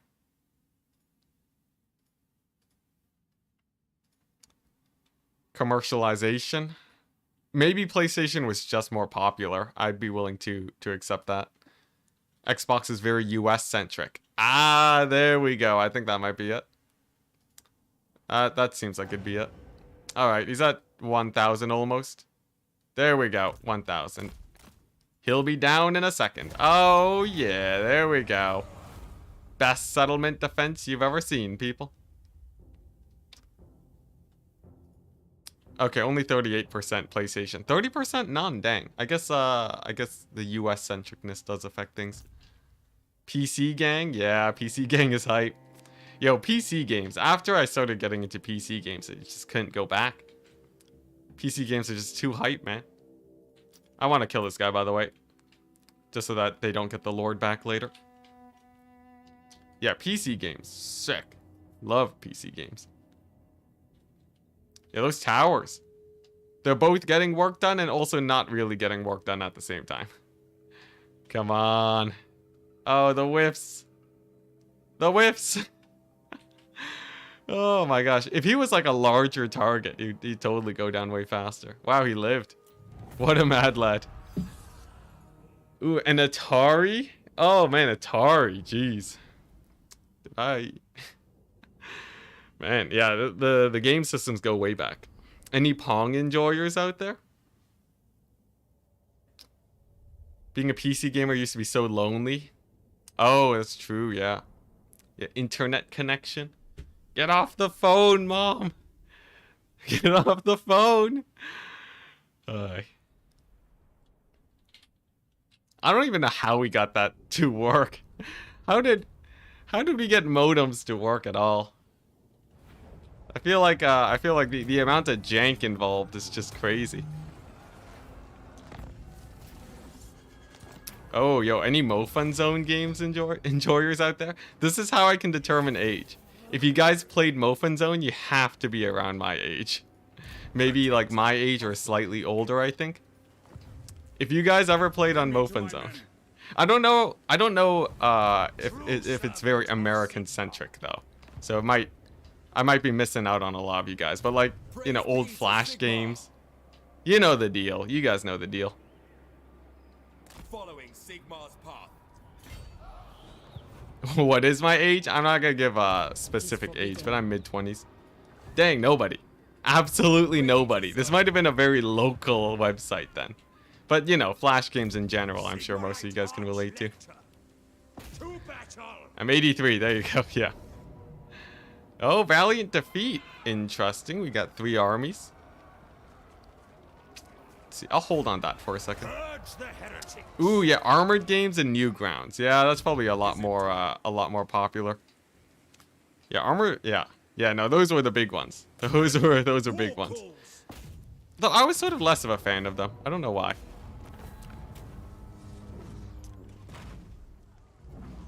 Yeah, mid-20s. Mid-20s is a good place to be. I think we're sacking this settlement. I need the cash, man. I need all the cash I can get to fund my incredible deficit in cash. Or in funds. Okay, so Franz is loaded now. We don't need weapon strength. We don't need leadership. Artillery Master is very okay for him. I think we want to...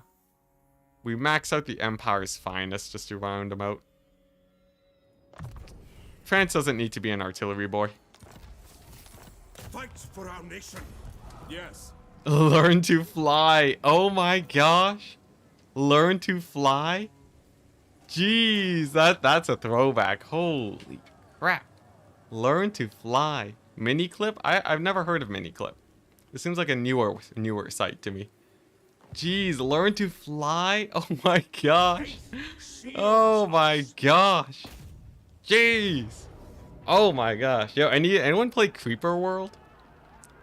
That was like that was a niche one that was there for a while that I liked. It was like a demo, I think. Man. There's some real classics there though. Oh my gosh. Miniclip is ancient? Okay. I googled Miniclip and I'm just looking at the art and it seems very new agey, but it might just be something else. Maybe they just updated over the ages and it's still rocking pretty hard. Infantry Online. Yeah, a lot of stick figure games. A lot of stick figure games. That was a thing. That was just like the thing for a while. Oh, what was it? What was that game where you played like as a Roman gladiator? What was it, like Sandals or something? Sand and Sandals and something. What was it? You guys have to know this one. I feel like this game was big because they had multiple releases of it. Swords and Sandals. There you go. Yo, I got into that one quite a bit. Yeah. Oh my gosh, Swords and Sandals. That was pretty hype. It was sort of weird though. It was like the most AAA game out of all the Flash games. You know, I feel like it's very. It felt like it went harder on the mass market appeal than the other ones. Great game though. Great game though. Still, it's great. Ever play Feudalism? I don't remember Feudalism, unfortunately. Creeper World came a long way since then.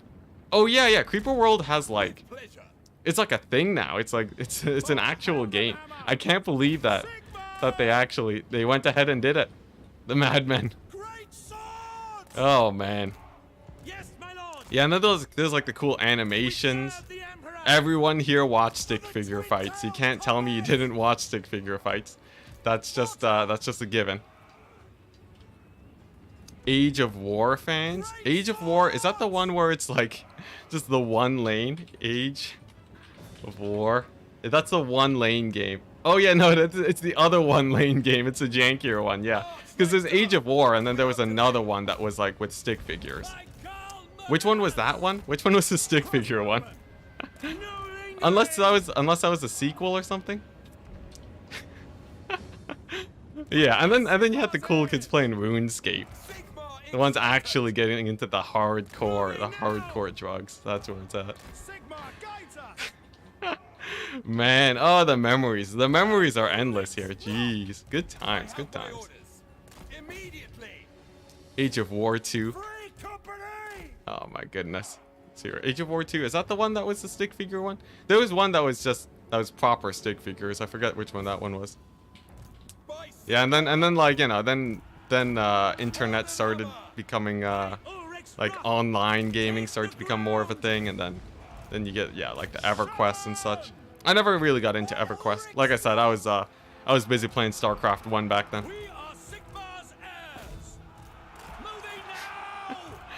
Oh my goodness.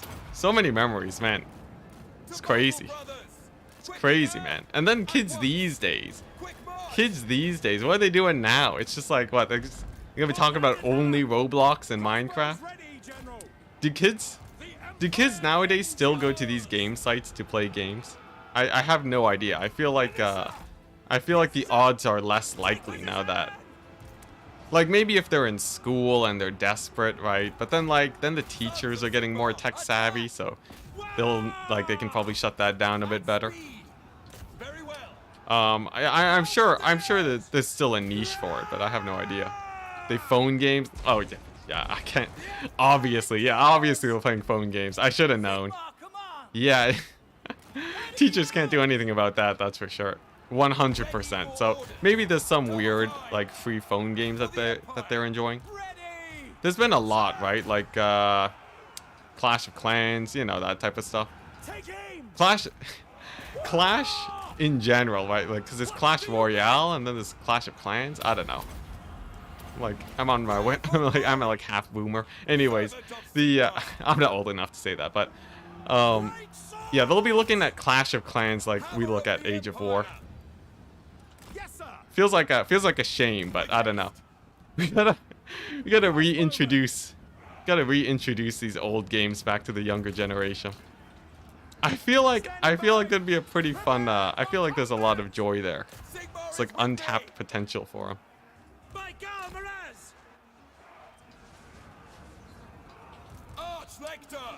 Let's see here. Minecraft is an objectively better game than Flash games. 100%. That is 100%. Yeah, but I feel like you know, these games should be in the history books. They should be teaching this. Now, what else are they gonna teach in class, right? See, are we winning this fight? I sort of just went into this fight assuming that it'd be fine without actually paying attention much. This Soulfire is gonna crush it, though. T-Worlds? Never got into T-Worlds. You know, Soulfire didn't do as much as I thought it would, but we gotta live with what we got. Let's see here. Oh, that's a problem. That right there's a tiny bit of a problem. Unless I capture this settlement in very fast pace, that's gonna be, yeah, it's gonna be a bit of a problem, ain't it? I guess I do have the mortar, but the towers here are a bit of a pain. Maybe I blob them up and hit them with the soul fires. They are taking a bad path. If the AI paths this way to hit my flank, we might be able to get a settlement capture going.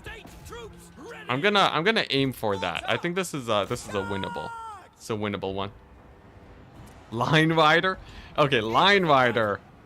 Line Rider is pretty sick. Is pretty sick. I guess overall, like if you think about it, it doesn't actually have that much going on, but like, man, yo, someone posted. I saw a Line Rider video get posted in like 2021. People are still making Line Rider maps. I can't believe it, but it's like it's still a thing for like I guess a very niche community. Happy Wheels. Oh my gosh. Leisure Suit Larry. Never heard of that one. Spot us the target. Helden hammer. Ready. Man, what is this T-Worlds? I gotta do like Enticity plays T-Worlds. T-Worlds? Let's see here. T-Worlds. Dang. Oh yeah, this looks like it would be a classic. Oh my gosh. Is that like a fighting game? Because there's a lot of games nowadays that sort of give me the same vibe of like sort of these sort of brawler games, like just free for all brawler games. I don't know what category to put them under. Larry is so messed up. Oh yeah, like no regulations on any of this. Just people making whatever. I guess probably some regulations, but like my goodness. 2D side-scroller shooter. Oh, okay. Never mind. So it's totally different than what I thought. I just did a quick Google search. Online shooter brawl. Okay. Interesting. I feel like what's it? You know, I never really got into arcade games. That's a category that I think will miss out on a few of you guys. Like everyone who's sort of my age and younger will sort of be less attuned to the sort of to that sort of thing. The whole arcade games. 'Cause arcade games are sort of just like, you know, time before PC gaming. So I feel like that's yeah, I feel like even my older sister was not really into arcade gaming because it was just console gaming. Yeah, arcade gaming sort of even before console gaming, I feel. You play Darktide when it comes out. Is Darktide that's the new that's the Vermintide. That's the 40k Vermintide, right? I might try it. I don't know who I'd play it with though. I guess there's a lot of content creators that are sort of that would probably be very down to play it. Would you guys be interested in watching a Darktide playthrough? Like, I guess I might as well, right? I've been trying to branch out a bit more as a content creator, so I should at least try it out. You know, good old just Enticity plays Darktide. Hype for Darktide? Yeah, that one is the 40k Vermintide. Like, yo, the overlap with Vermintide players and Warhammer Total War is crazy. A lot of you guys overlapping. So thankfully the AI is derping a bit. That is my saving grace, guys. If we can just have them keep doing that for a while, we may win this yet. We may win this yet. Though no guarantees. That's true. That's true. Just a Warhammer fandom. You know. Pretty large, but close-knit. Yo, anyone, speaking of Warhammer stuff, anyone playing the old world? I'm basically at the age where I can actually, you know, where I can afford tabletop at least slightly. Maybe not if I'm doing YouTube, but at least I can think about playing tabletop now. I feel like the old world would be so hyped to get into. But also it's still really expensive. Like an army's still gonna cost an arm and a leg, right? Like $300. So it's not the perfect situation, but It's something I've been pondering. Crossbowman. The thing is, I wouldn't have anyone to play it with, though. I guess that's the problem, right? That's a big problem with tabletop, especially post-pandemic. Who you gonna play with? Or like even before the pandemic, right? You just convince your friend to drop $300 on what is essentially a complicated board game. Like in their eyes, I know it's more war game, but like they're just gonna be like, yeah, it's just a board game, right? Crossbows ready, General. So I feel like there's a bit of a problem there. Man, the AI, the derp. The derp has saved me. Conditions acceptable. Your first PC had cassettes? That's crazy. That's crazy, man. Friendly local game store? That's true. That's true. I can just like go to the game store, but then I have to go outside. How am I supposed to go outside if I'm a YouTuber? I feel like that just goes against the brand. Nice, we'll have that point captured in a second. Sweet. Minesweeper, Solitaire. Well, we talking about Minesweeper and Solitaire. We're still talking about old games.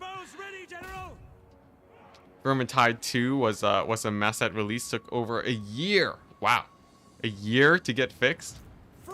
Man, games these days, man. It's always gotta be messed up one way or the other. Okay, nice. We won this.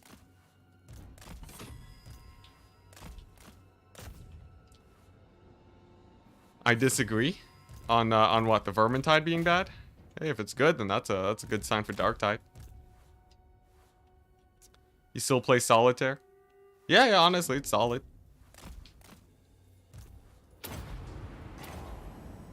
It had a few bugs, but it was complete on release. Okay. Definitely not as bad as Rome is what I'm hearing right now, which is a good sign. Yeah, I think I'll probably play Darktide. You know, I can just like, I'm sure I can message like Lore Master of Sotek even and probably get something going. I feel like, you know, actually Turin probably would play it too. Let's get like, you know, all the big YouTubers and just have fun. Have fun getting wrecked. Vermintide 2 was always fun for me, but the Beastmen update was rough for sure. Interesting. Really? The Beastmen update was rough. Like, it made it worse? I feel like that should be hard to do. How often do I touch grass? I don't want to get into it.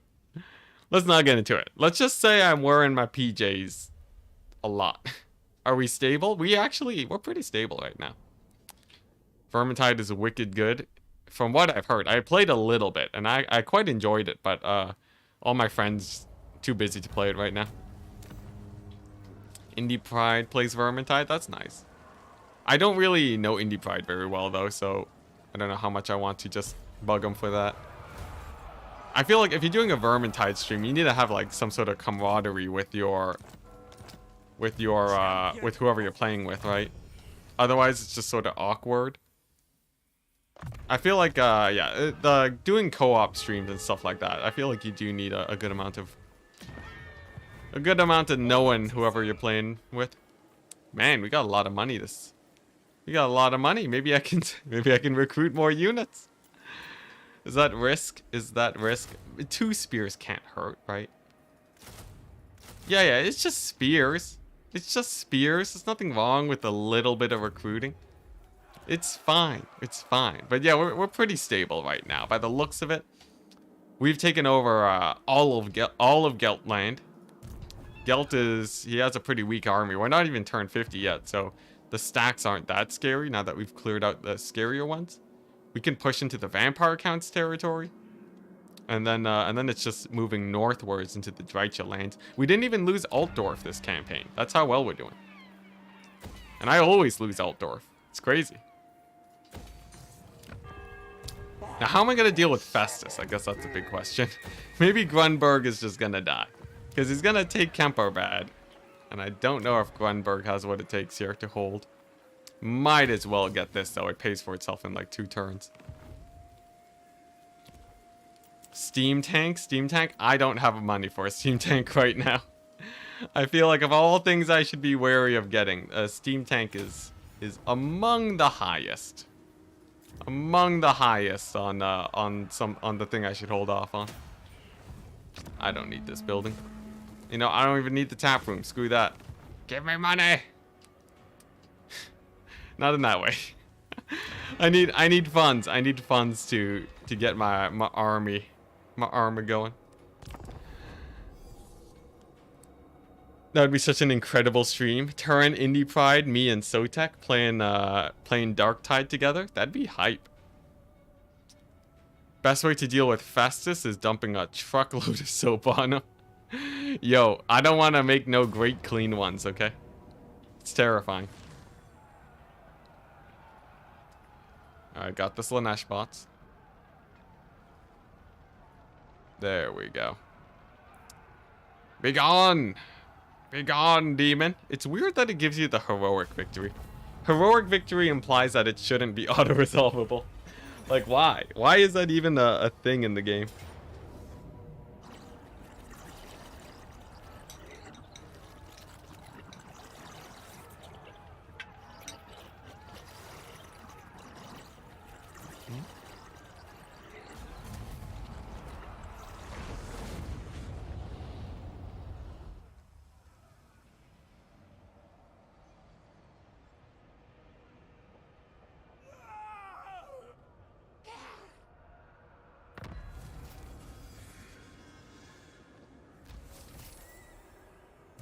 Praise be to Sigma.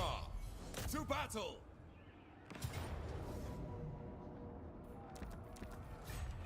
Heldenhammer.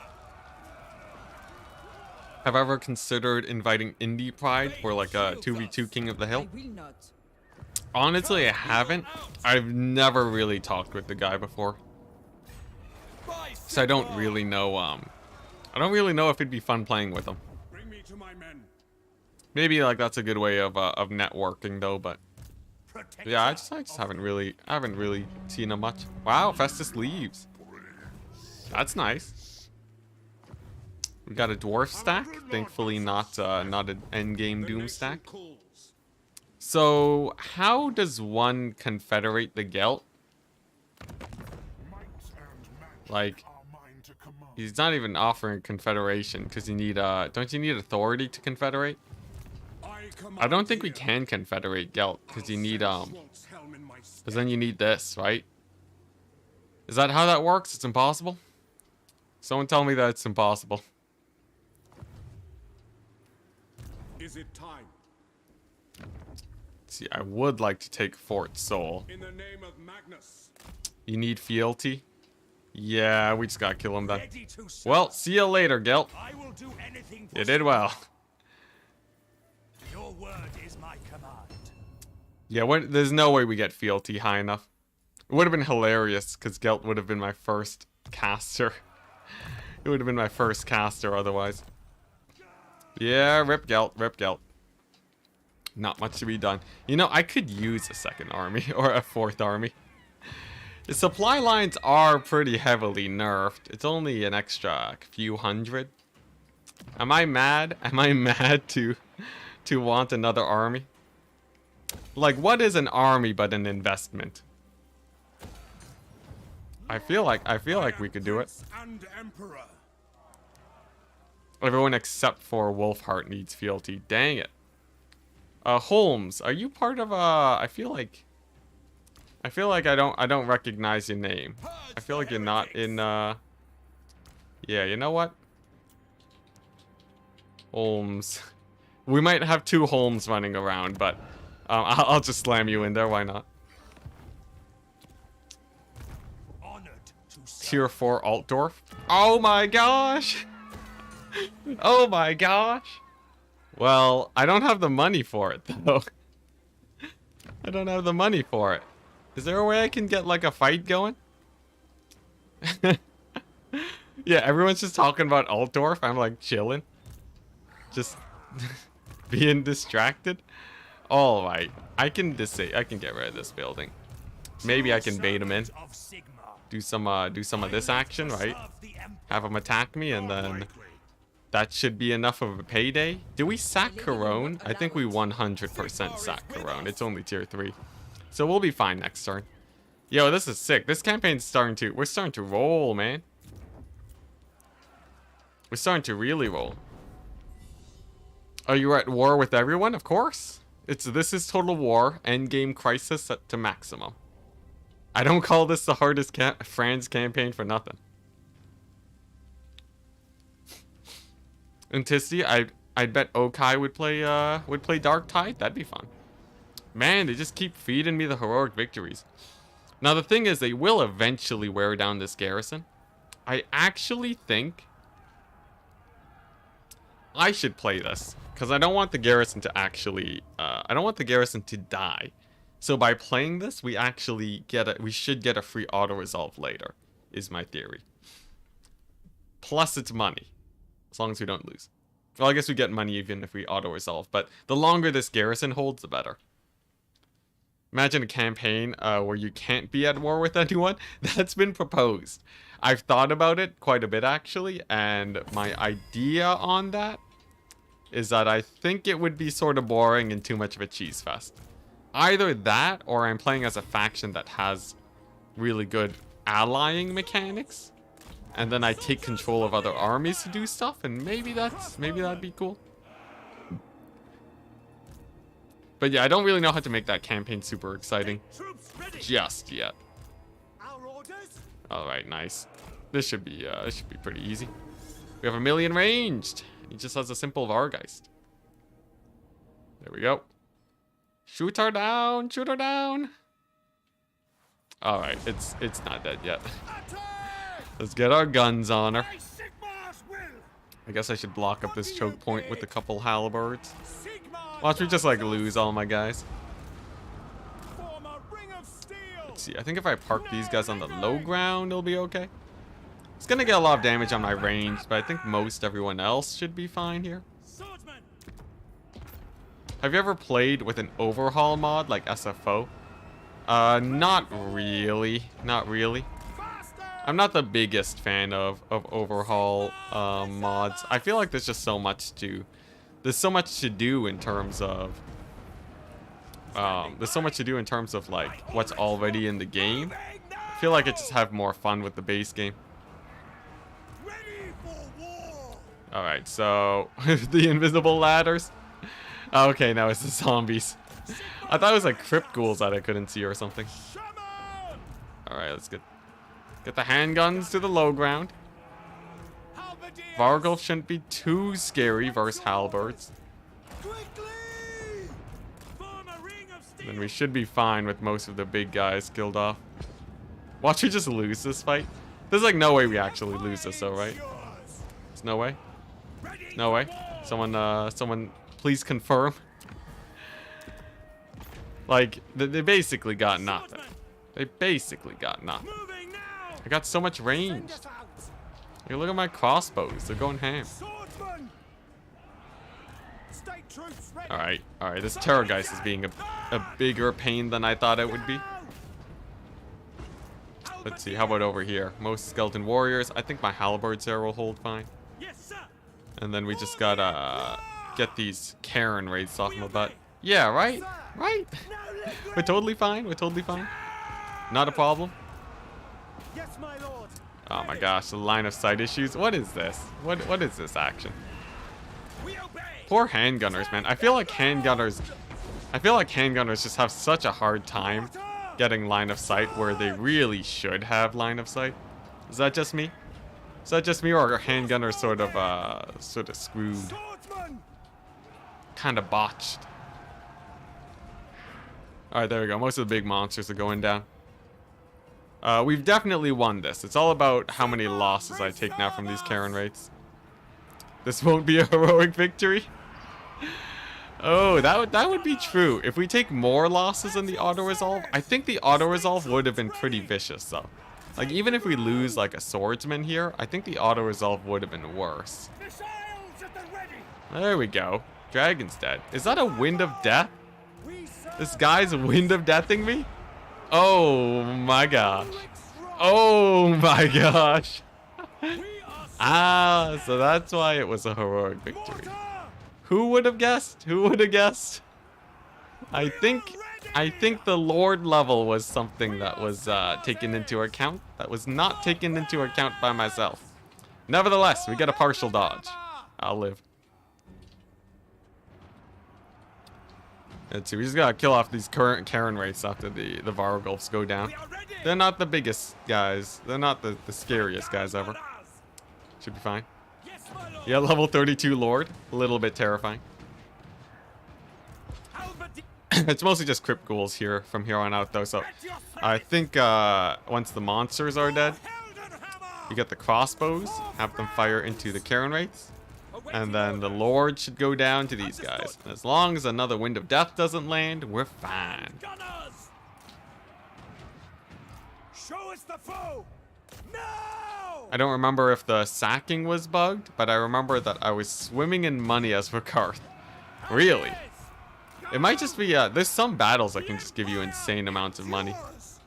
Thank goodness he whiffed. I know killing Cathay caravans gives you a lot of money without actually bringing up an event on it.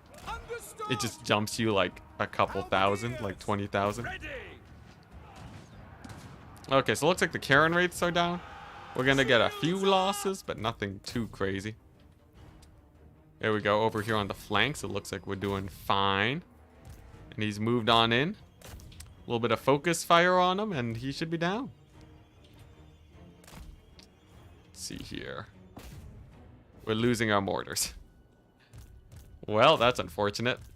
I did not want to lose the mortars. The sneaky, sneaky crypt ghouls. They just killed my mortars. Oh my gosh. This usually just killed my mortars at ×4. How dare they? I feel assaulted. What was that? Not even anything I can do about it now. We're not gonna get a heroic victory. Dang it. Dang it, AI. I gotta remember that I should just take auto-resolves when it's given to me. I swear. I swear, this happens every time. I can never play a battle better than auto-resolve. Ever played Warhammer 40k mechanics? Have you ever played Warhammer 40k mechanic? Oh, Mechanicus, my bad. Something to consider if you want to branch out. I've not even heard of it. Warhammer 40k Mechanicus? Is that like a, what type of game is that? Is that like a strategy game? Here we go, Pyrrhic victory. You called it, chat. You called it. Does that only affect experience, though? Wow, we took such heavy losses.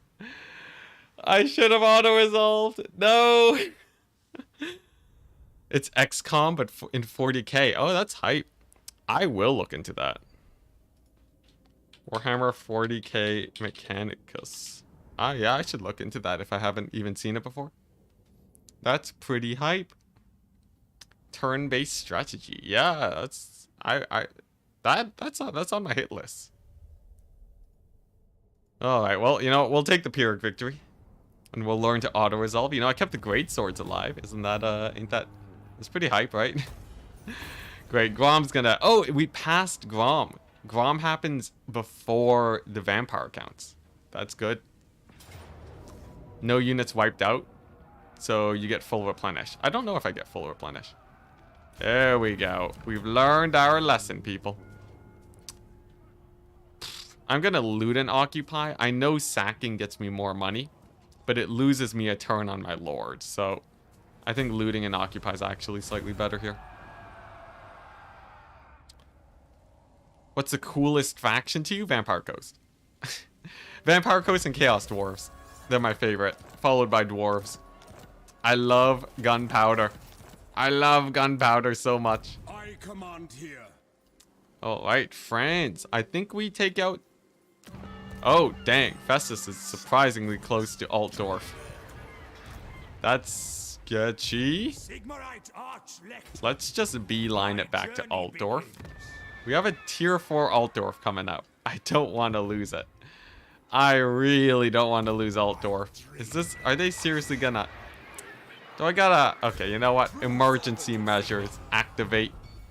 Activate now. This is not a drill. This is not a drill. We're not losing Altdorf. I swear. I will recruit a steam tank if I have to. We're gonna be on the edge of bankrupt. Just where I like to be. There we go. That should be a good enough garrison, right? I think we can take out the last of the Bretonians too. The only problem with Mechanicus is it's a tad easy. Really good overall. Interesting. That's a bit of a shame. I like the suffering, but you know, if we play it and finish it quickly, I think that works for me. Hi, Ent. Hope you're well. I am doing well. It's been nice hanging out with chat. Yesterday was a bit of nice. We got the Bretonians out. Yesterday was a bit of a rough stream for me. I shouldn't have streamed. I was like a little bit sleep deprived, a little bit tired. And then we lost too. But we'll pretend that that's not the major factor of my sadness. But yeah, I feel like I probably should have taken the day off yesterday and just played the tournament.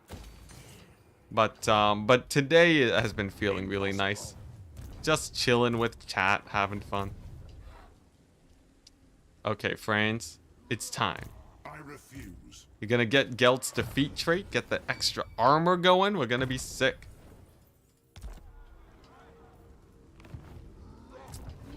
Yeah, I don't think I can play other Total War games. Not with Warhammer just being so prevalent. Nice. Easy autos. Are you winning? We're winning. +6 armor. That's not that much, but I'll still take it. I am Franz. Yeah, we're doing quite well. We're turn 45, and this is like... For turn 45, a lot of people find themselves at this point in a normal campaign even. Though a lot of people can do much better than this. But I'd say we're doing pretty good for ourselves. Now, here's the thing. This guy can start launching the invasion on over here. On the Marienburg region. But, the thing is, if he gets too expensive, we run into a lot of problems, so... We will see. I'm not doing the War Wagon Doom stack. They did get buffed, though. War Wagons did get buffed. But they're too expensive, right? War Wagons? They're just, they're the same price as grenade launchers. I just can't justify taking them. Speaking of grenade launchers, gonna spam those guys out. So this guy's gonna go for the sacking of the vampire counts. And just crush them in this area. Franz can crush it over here. Secure our borders. We can even just bounce straight into vampire counts like mainland and just sack them to death. Because with a good sacking economy, you can get a solid 10,000 gold a turn. But you have to be in the right position. Let's see here. We're playing this like a chaos campaign almost, aren't we? Ooh, man, I have a lot of... I can get a lot of weaving houses going. Even if only a few of them live, we're still good. Sorry, someone's at my door. They left me alone, though. Yeah, honestly, I think that's pretty good. Spam out the weaving houses. Spam them out. Get the economy rolling. Yeah, sure, why not? Flensburg weaving house. And then we might be able to start steamrolling here. Fingers crossed. Actually, I should do growth isn't actually that important. You can get growth off of public order. So actually going into control can be slightly better at times. Kill the vampires, only the living shall live. Well, we're gonna be killing a lot more. We're gonna be killing the living too. Don't get me wrong. We do like killing some living. Hi, Enticity. I finally watched the previous turn 11 and 25 recordings. Hey, nice. Finally caught up, man. It's quite a few hours. What's it? I guess it's definitely not as long as my other streaming endeavors. Let's auto it. There's no way we can do that much damage to him. Okay, he's raising the settlement, so he's sort of a ways off from me. I might be able to catch Festus too. This will be my first fight against Festus. First proper fight. I'm excited for it. Festus in the march stance with the tier 1 army. Yo, this is huge. Look at this. The valiant defeat. Totally fine. I'm pretty sure the Free Company can kite him out here. Is that an Eschen stack? An Eschen stack? I don't see no Skaven. Am I going crazy? Are this Skaven? Or are you talking about my army composition?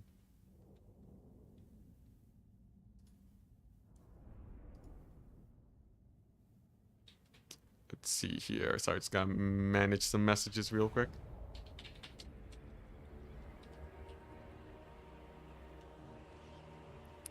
There we go. And then back to... Where's my chat at? There we go.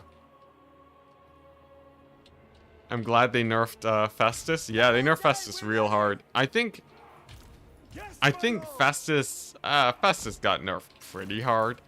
The problem, I think, in terms of multiplayer is that Festus is usable on the Chaos roster and the Nurgle roster. But I guess in campaign he's not weak by any means in campaign.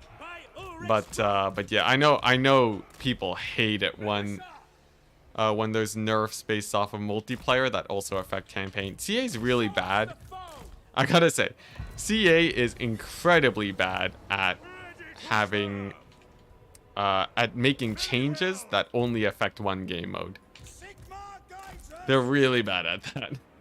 You very often see Creative Assembly just like being like, ah, yeah, we'll just nerf their stats. We're like a faction that's doing worse. I think Vampire Counts is the biggest offender. Because Vampire Counts was good in multiplayer. And then they got buffed for campaign, which happened to just make them incredibly OP in multiplayer for a time. It's so strong that even after a first wave of nerfs, they're still top 3 in the faction pool right now. Still top 3 at least. They might even be stronger. But it's just a product of them not having enough resources to commit to it, or just choosing not to commit to it much. I'm surprised they don't have 2 completely different balances. That I'm actually against. Having 2 completely different balances, like where the stats are different on units, I'm not as big of a fan on. Because when I play campaign and multiplayer, I like being able to roughly guess how strong my units are going to be. And I feel like that makes things really hard to judge.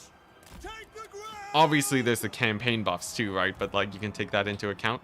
But like, really, the easiest way to do it is to make it where campaign, like, buff up campaign buffs, you know? Make the red line skill tree a bit better for the unit and then nerf them in multiplayer. But CA seem really against that. And my hunch is that it takes more work than we expect to do that, and they just can't be bothered to spend the extra time. I'm pretty sure that's what it is. But yeah, overall, I'm pretty pro keeping things the same stat-wise. But like, it's not that hard to just change the multiplayer price of units, which I think is how they should be going about it most of the time. Make more campaign-only units. I guess that sort of works too. A lot of people sort of want to see campaign-only units in multiplayer, actually. But unfortunately, we don't have that just yet. That would be... I'd be pretty excited, though. I feel like campaign-exclusive units is actually a really fresh, like, source of units that CA can have added. Alright, so biggest problem here for me to deal with is probably the Beasts of Nurgle, so they're getting focus fired. Same with the Giants, of course. And then we don't want to get hit by this guy. Giants deal so much damage. 660. My goodness. Yeah, he can kill my Lord in like 6 hits. You gotta be really, really careful about that. Giants, despite being really easy to kill, are actually the best single entity duelists in the game. So it's always very important that you're wary of them. You give them a bit of credit and then you shoot them in the face, as you are meant to do. Would you play a Lord of the Rings mod if that was a thing? Maybe, hard maybe on that. I'm not as big of a Lord of the Rings fan as I'm sure many of you guys probably are. So I wouldn't be that excited for it. You know, if people are willing to watch, I'll do whatever. Phrasing. As long as the content is good and it's interesting for people, I think it would be on the table. But overall, like, I'm not a huge guy on modding Warhammer very much. even on the difficulty mods, unless it's like extra end games, but I don't know. I feel like in general, I just sort of like vanilla. I don't know what about it. It just feels good. What's this about Dragonlance? Is that like a mod? Man, my poor great swords are getting pretty brutalized here. I feel like I should get a Festus sniping squad going. He's on his way to getting sniped out. There we go. I can pull back these great swords just a wee bit. Get him to safety. And then as soon as Festus is down, then I believe we have no problems. Dragonlance is a mod for D&D. Hey, nice. I've been looking for different like D&D-esque rule sets recently. It's like a mod for D&D. Yeah, because D&D is tabletop, obviously. It's pretty cool. What's like can someone in chat give me like the quick rundown of what to expect it to look like? Is it like a like what? Is it like a D6 system? Like what's the main appeal of it that makes it better? Ever thought of doing Sub Commanders multiplayer, for example? I think I played in a tournament once that was sort of like that. It's basically just a 2v2 game, though. The thing is like, people are already so good at multiplayer that having an extra person doesn't really make you that much better. I guess it would just be a fun idea, though, but it's sort of hard to arrange these weird tournaments. Oh, and that was a heroic victory. D20 system. Cool, cool, cool. Hot Tub Warhammer stream. I feel like, let's see here. Maybe if they have another, you know, once they release the Fishmen. CA gotta release the Fishmen and then we're good.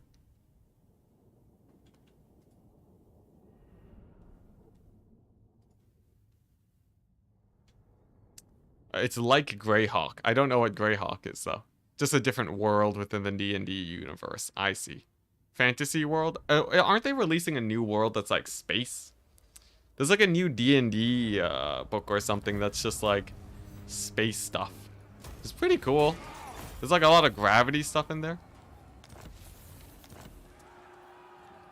Hot Tub Warhammer streams. Look, if I could make it full time doing hot tub streams, I would probably do that. I'm not gonna lie. I'm not gonna lie. If the opportunity presented itself, I would be willing to do that.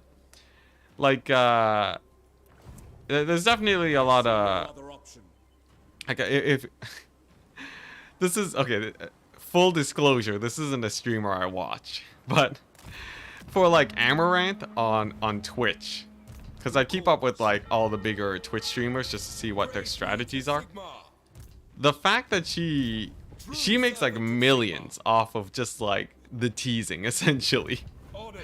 I don't even think she does anything hardcore. I think it's literally just like it's like a lot more mild stuff than you would expect. And I feel like, you know, I feel like if that market was actually open for me, I'd do it too for millions. I'm sure many of you guys would probably do it for millions. Like, I'm not gonna assume, but I feel like the opportunity is there. Is this winnable? I don't like these heroes. I don't watch her. I have to. The thing is, if I don't say it, I think it's worse. Even though saying it still makes it pretty bad. I can tell you guys right now. There's no way I can make this sound not bad. Wow, this is actually a really scary army. I don't think I can beat that. I guess we pull away. Maybe we fight and retreat. It's not like I'm gonna lose my thing, right? Yeah, $20 is $20. Wouldn't even take millions for me. I know, right? Just like, man, like you could do that just like a couple hot tub streams and you retire. Like, what? You do that for like a couple of years and you're set for life. That's insane. That's insane. The amount of, like, say what you will about the strategy that's being applied there. You gotta admit the hustle is pretty good. Because I don't think her success is accidental. I think it's very I think it's very like intentional. As much as it is very a pandering type of, I guess, type of style, but like man, it's crazy. One can wish. Yeah, Amaranth is Amaranth is the streamer I look up to, guys. For the streamer I actually really like watching, Ludwig. I'm a big Ludwig fan. I'm not like a huge Ludwig fan, but like yeah, just watching, like, you know.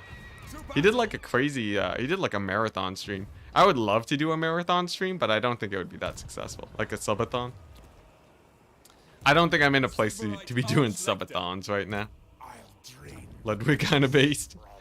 I pull a lot of my general views from Ludwig overall. I wouldn't say all of them, but like I like his rough style. There's like a little bit of bleeding of his culture into what you guys see here. Day 9 though is the true inspiration though. Man, I really want to fight Festus. Can I if I get a Luminarch, can I kill him? I don't think I can, because if these guys are on horses, we're screwed. I'll tank the income loss for another turn, why not? Oh great, Bellicor. What the? Oh, he vassalized the island, okay. Interesting. And then we got the Norskins. We're more powerful than them, that's not a problem. Rough style. What's this about rough style? Is that what I said? Oh boy. But yeah, day 9 is like a lot of, because, you know, I grew up watching day 9. That's like, that is why I like to be just chill and roughly sitting middle of the road on a lot of topics and just not too controversial. Except for a few things I feel stronger about, but yeah, I'd say like a lot of my personality as a whole just comes from day 9. I know, day 9's amazing, man. And he's still going hot. He's like, you know, he's rocking like 1,000. He's like rocking mid 1,000 like 300-ish, 1,000 like 500-ish. Like playing Magic the Gathering now. Still around, rocking it. Enticity Funding Monday when? I was thinking about that. There was a time when I thought I could pull off a Funday Monday, but I'm not really super big on the multiplayer content.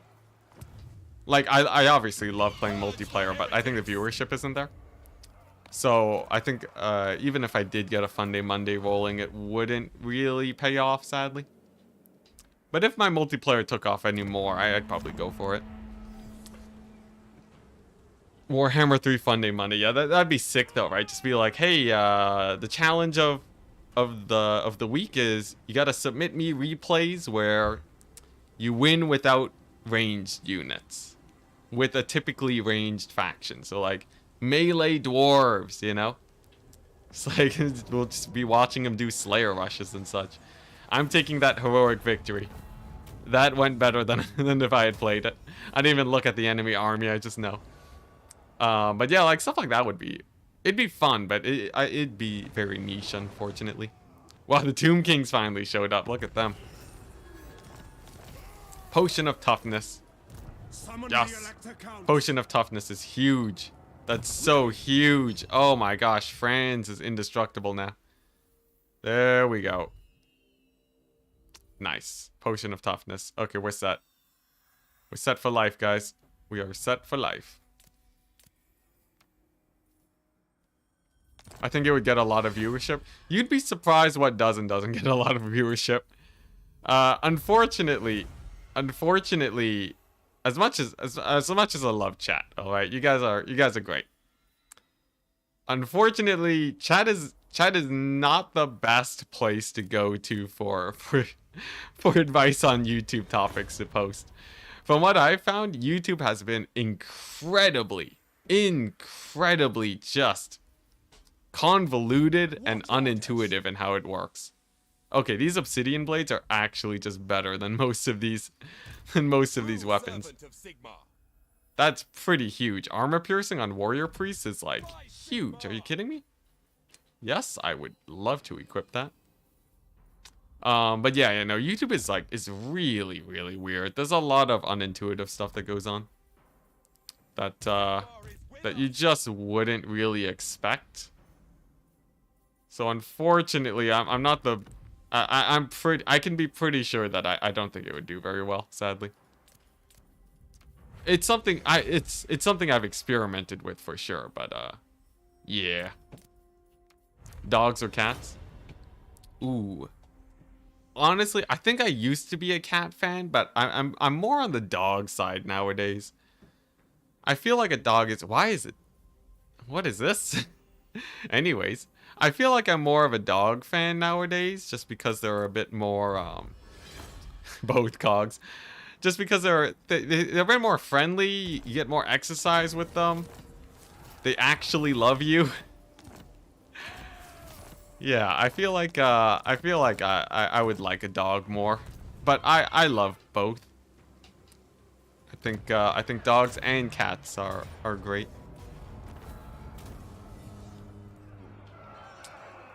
What's been really unintuitive about YouTube? I guess the type of content that does well. Content is it's really weird. It's really weird. Because you get feedback from people that's like, you get a lot of feedback. Okay, actually, one big thing. You shouldn't listen to feedback from people. So people are like, okay, obviously clickbaiting is one of the more controversial things that I dabble in. Especially early on, and every once in a while like, I put up content where people are like, I'm not a fan of clickbait. And most people, when you poll them, when you ask them, like, hey, would you like more clickbait on your videos, or would you like it to just actually explain literally what it is in the title? Obviously, people are like, no, I just want to know what it is. But when you actually look at the results, even mild amounts of like clickbaitiness, not like, you know, not like disgusting levels of clickbait, but like sort of not really explaining what the video is about, does extremely well. And people that are like, oh, I don't like this type of content. A lot of people might take feedback a bit too intensely, and then like it can not do well for your channel. There's like a lot of stuff on like knowing when a video does well too. If it's just because of the current climate, or if because the video is actually good is important. There's a thing also where the quality of your video doesn't matter much. Like it matters, but if like literally, if I had to choose between having a really quality video in terms of success, not in terms of like my happiness, but if I had to choose between a video that is very high quality, super informative, people are gonna watch it for the entire thing, they're gonna like, they're gonna subscribe. Oh yeah, don't ask for likes and subscribes. It's actually not that useful right now. In the current YouTube meta, like and subscribe is actually almost useless. But like, yeah, if people watch a whole video, or if you just have a title that will have a really high click-through rate, that one will do better. But yeah, like and subscribe. There's a lot of old YouTube meta stuff that's going on too, where like, you know, obviously don't dislike don't dislike my videos, but a lot of people sort of go for like the old YouTube meta, you know, the pog faces, where it's like, oh, you know, on your thumbnail just be like, oh my gosh. That is sort of falling out of practice, and it's sort of people are sort of catching on that it's like, oh, that's old school, right? So if you do that nowadays, there's a decent chance your video will just bomb.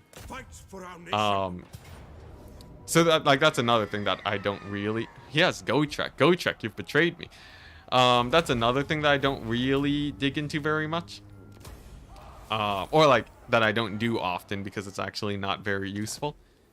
And then, wow, I got Unbreakable. I just got Unbreakable on Franz. I wasted a stat point on this.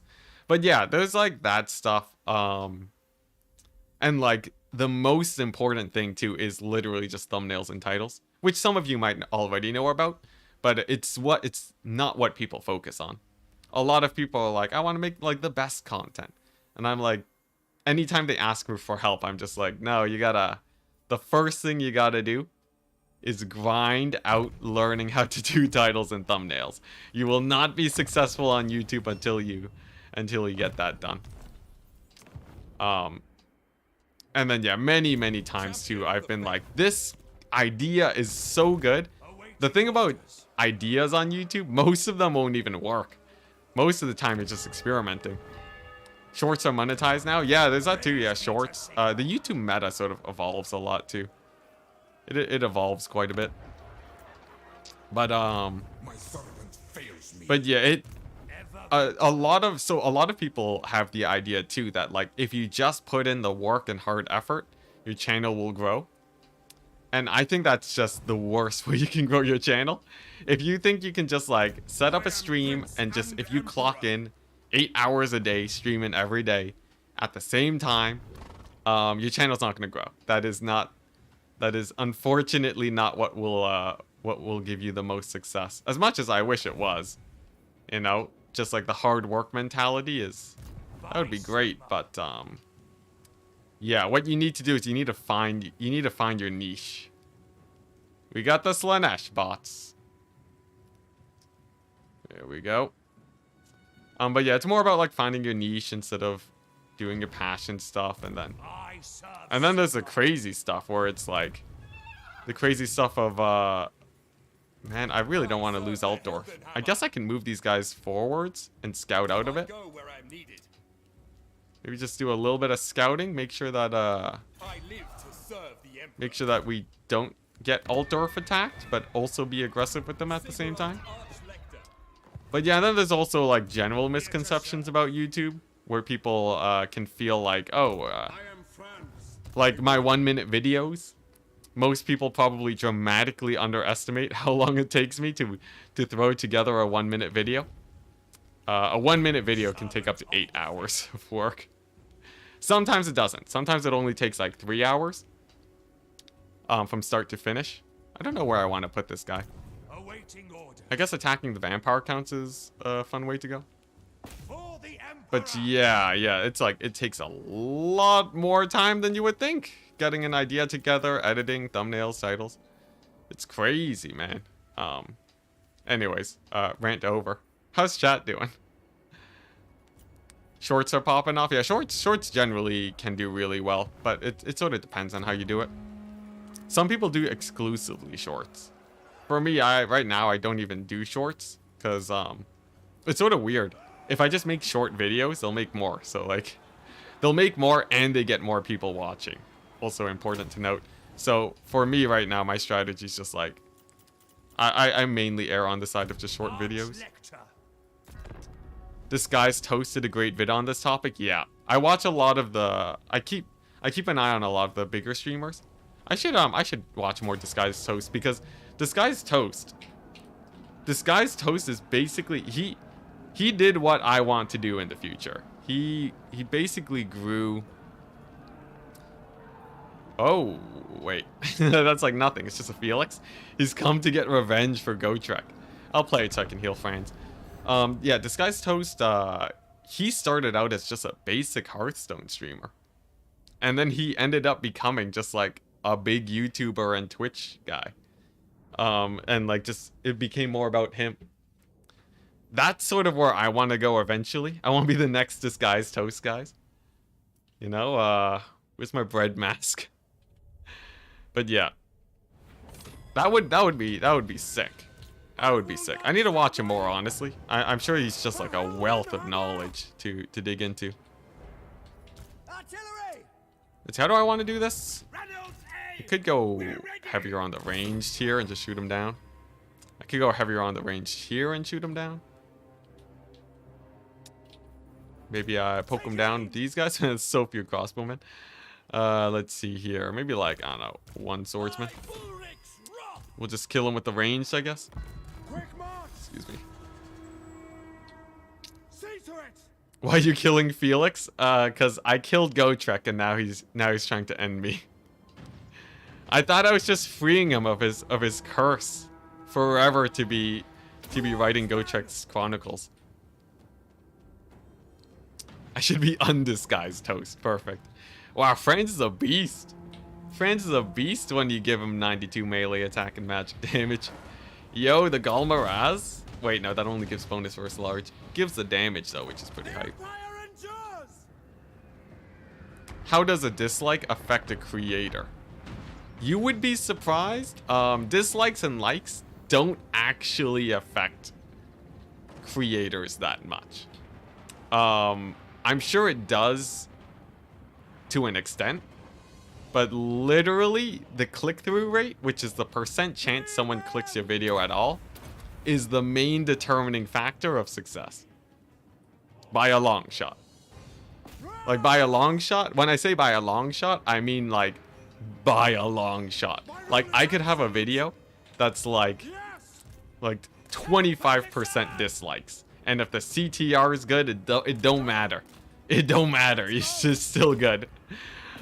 Which is really weird. It's really weird. The dislike and like actually doesn't really do that much. Yeah, so it's still good. It's still good, like, you know, and it's a good way of sort of just having your audience do something, which is nice. Like, you can sort of build an audience a bit more if, like, you know, if you have that, but it's just, yeah, it's really weird. It just doesn't, like, there's literally no effect. So, like, when I actually look at my analytics, it's to the point where I don't even look at the dislike ratio. Yeah, Rubik's Raptor saying big true. I know, it's just like, it's crazy. It's crazy. What is good CTR percent? It depends on the channel. For me, a good click-through rate is 20%. So that means when someone looks at my thumbnail, there's a 1 out of 5 people will click on my thumbnail. 1 out of 5 doctors will click on the video. And if I get 20, if I'm in the 20% range, that's pretty good. Although right now there's another weird thing. There's like a level up after that that's really weird, where after YouTube has sort of figured out who your audience is, you can start getting a high click-through rate without getting a lot of viewers.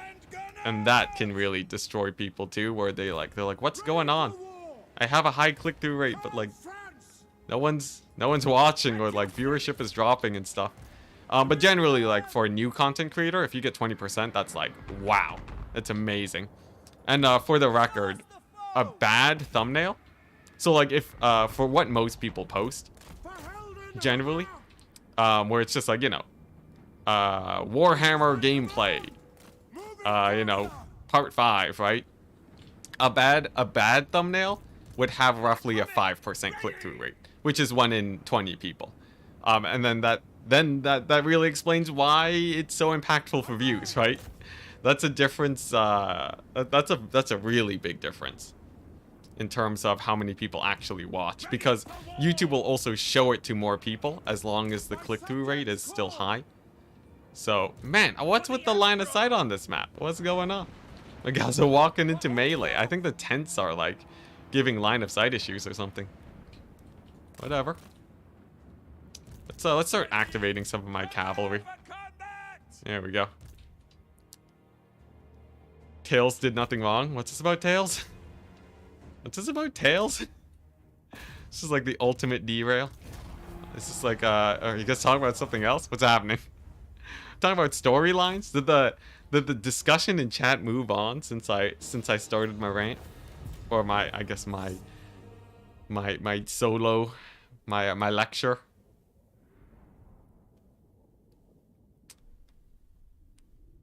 It seems like a high proportion. Does that mean your videos is anywhere on the page or specifically homepage? I don't know exactly. I don't know exactly how it is, like how it tracks it, but yeah, most of it is gonna be from browse, like on homepage. Actually, the crazy thing, I think 98% of my viewership is from, or like 95%, 90 something is from browse features alone. So that means that like 8% of my viewership is from subscribers. Isn't that just crazy? That means that if I lost all of my subscribers tomorrow, my viewership would go down by like 1,000 people. Maybe like less than 1,000. That's crazy. That is crazy. Well, actually it'd be a bit more than 1,000. It'd be like about like 1,200 or something per video. I'd be like nothing.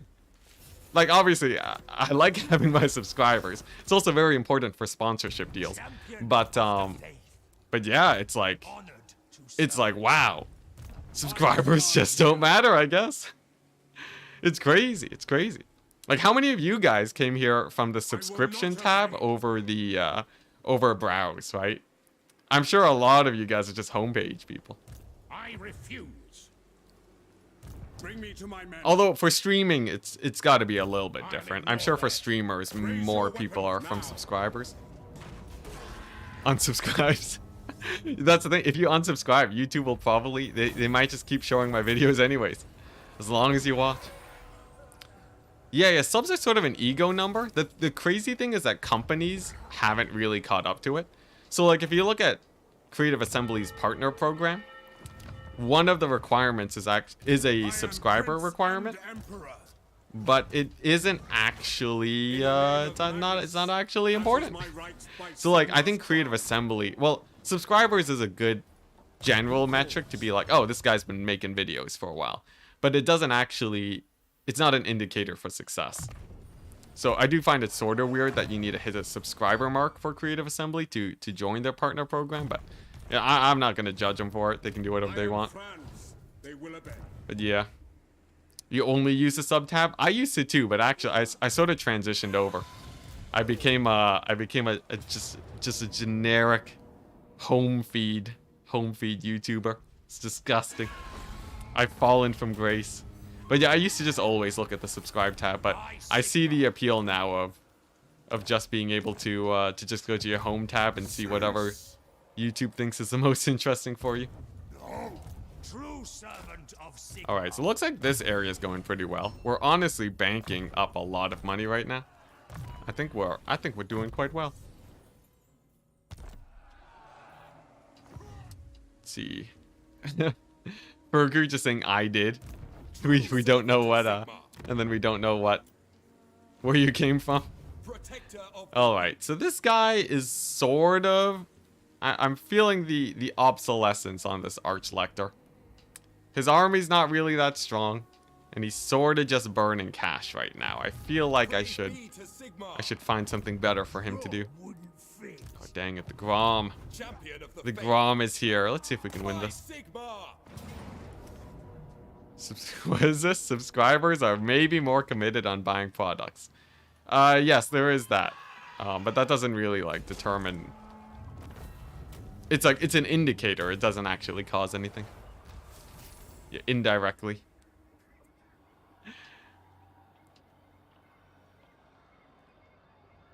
The Yoda. Oh my gosh. Diplomacy with high elves. How useless. I will do anything. All right, we're gonna chill over here. Now, here's the thing. We do have cash now, but I don't think we can go off on a sacking economy more to support this army. Maybe we use them to kill some high elves. I think maybe that's what I do. So like I take the Black Pit and then get like a cool garrison there instead of disbanding them. Because I think the Outrider grenade launchers are good at clearing settlements. The Empire. As for Franz, we'll keep him not in march stance just in case he gets gooned. And then we should be fine, because then these guys can clear these guys out. We'll attack the Moot next. Vampire counts are sort of dwindling. It feels like they're not nearly as scary anymore. So I'm not too worried about them. And then yeah, it's just weaving houses for days. I don't know who's buying all of this clothing, but we're making it. We're selling it big.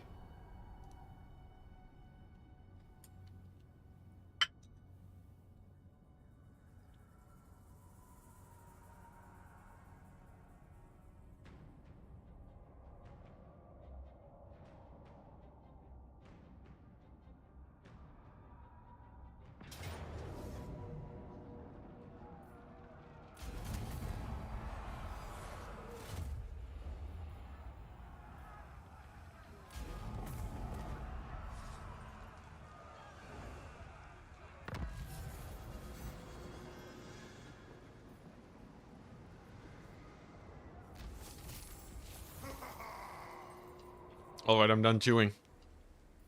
We did it. Yes. This guy just double sacked my settlements. What a guy. Fights for our nation. And then he runs. And then he runs. Ulrich's will. What's the history behind my YouTube profile picture? It's just a, this is an old D&D character that I made.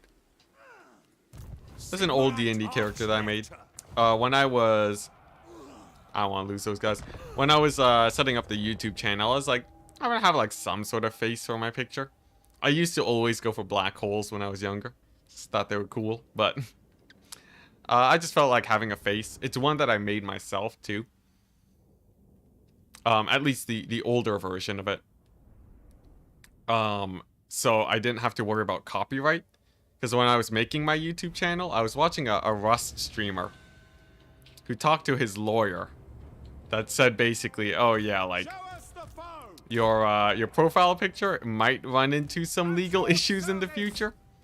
And then there's also like other legal issues of like music and stuff. So just because I've seen so many YouTubers get screwed over because of like, you know, they have some sort of soundtrack from somewhere that they bought off a website, but then like that website actually stole the music and was not allowed to sort of resell it. And then they lose a ton of money because they've just been using the same music for like years. That sort of stuff worried me. So I really went hard on the... And they're really diving in onto my backlines. I really went hard on the,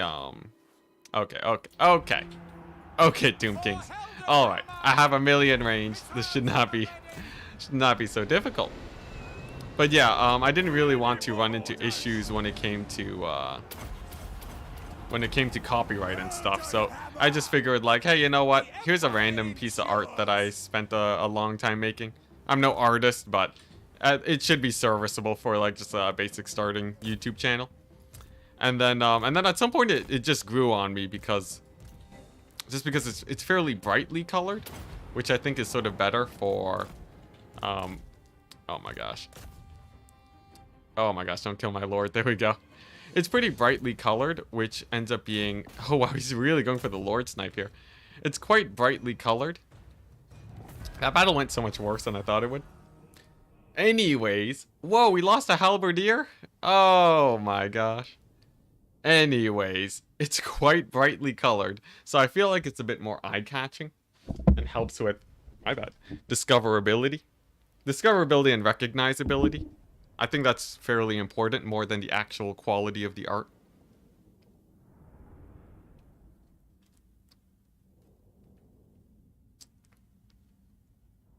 Yeah.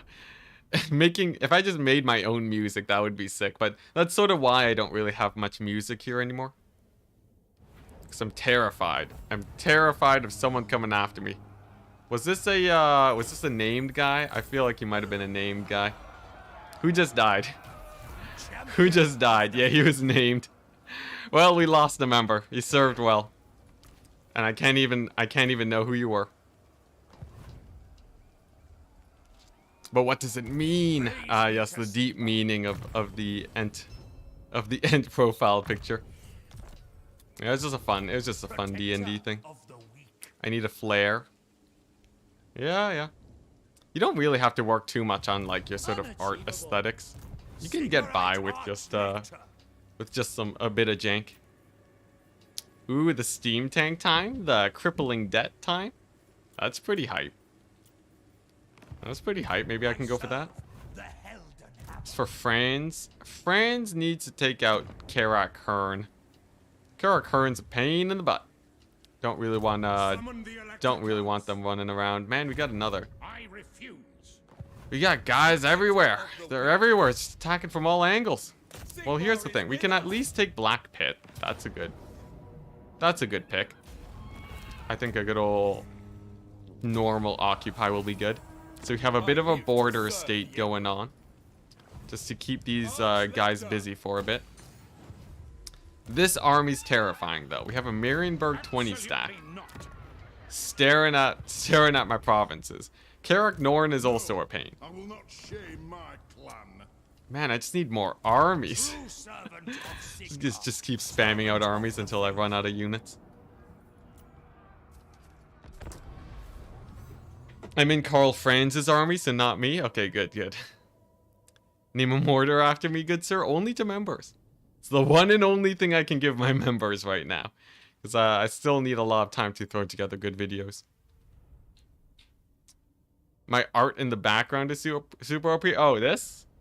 This isn't my art. My sister bought it for me. This, though, is mine. This stuff is mine. I made this one back in high school. I think grade 9 I made that one. Yes, I had like a still life. Spent 1,000,000 years shading some grapes. All of you artists know the pain. You shade like 5 grapes and you're feeling good. And then you get to like the 20th grape and you just wanna call it quits. Cause I'm no professional artist. I don't just invoke pure joy off of grape shading.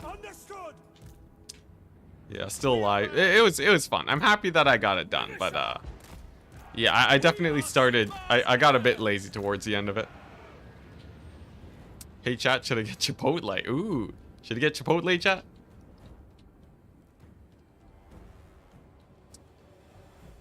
Let's see. I'm seeing one yes on it. True story. First time I found your channel, I forgot your name, so I was looking for YouTube channel with a green leaf guy on the picture. That's amazing. I love that. Hey, so it does sort of work. Yeah, it doesn't really work thematically, but like it works. It's distinct enough from everyone else. I'm sure if you look at angry Australian guy, do you get legend? Yeah. If any donations gets you a free unit too, you know, even if it's like a $2 or whatever. Basically anything's appreciated. You know, you can donate 1 cent if you want. I'll give you a unit for 1 cent. We don't get enough donations, son. We don't get enough 1 cent donations. I don't even know if YouTube allows that, because I'm sure it costs them more than it's worth doing that, but you know. Yes, sir. Yeah, obese chicken just laying out the economics of my unit naming. Alright, nice. It's just a bunch of spears, right? We can times 4 through this. Just a bunch of spears, right? This is what you call foreshadowing. Setting yourself up. I don't know if foreshadowing is actually the right word for it, but you know, whatever. Yeah, we're good, We good, I think. These guys are a little bit bogged down, but yeah, okay, we're good. All right. This makes you think of Leafy. Oh yeah, what's Leafy had a Leafy? Something happened with Leafy. What was the news on Leafy? I'm seeing bad memories. Leafy either is a terrible person or they passed away. So one of those two. So I don't want to make light of death, but I'm pretty sure they're on the terrible person side. Or are they good? I should just look this up, or have someone in chat let me know. Maybe both. Oh, terrible person. Okay. Yeah, I heard that name from somewhere. It was like some weird debacle. Feels like every couple of weeks you have some drama going on the YouTube sphere. Bro moment. I don't keep up with the drama very much. Have you seen iDubbbz? I've seen him. I've seen a few of his videos. Oh, so that's what Leafy was or is. Well, that's yeah, that's a no bueno. That's yeah, I can see how he falls into the terrible person tier. Would you look at that? Huh. Alright, anyways. Let's just move on from that real quick. I think I can auto-resolve this, right? 0 kills. Love to see it. It's sort of weird. Ready to serve. You know what's really weird about YouTube? When you try to cancel people. Hey, Matthias, already almost level 20.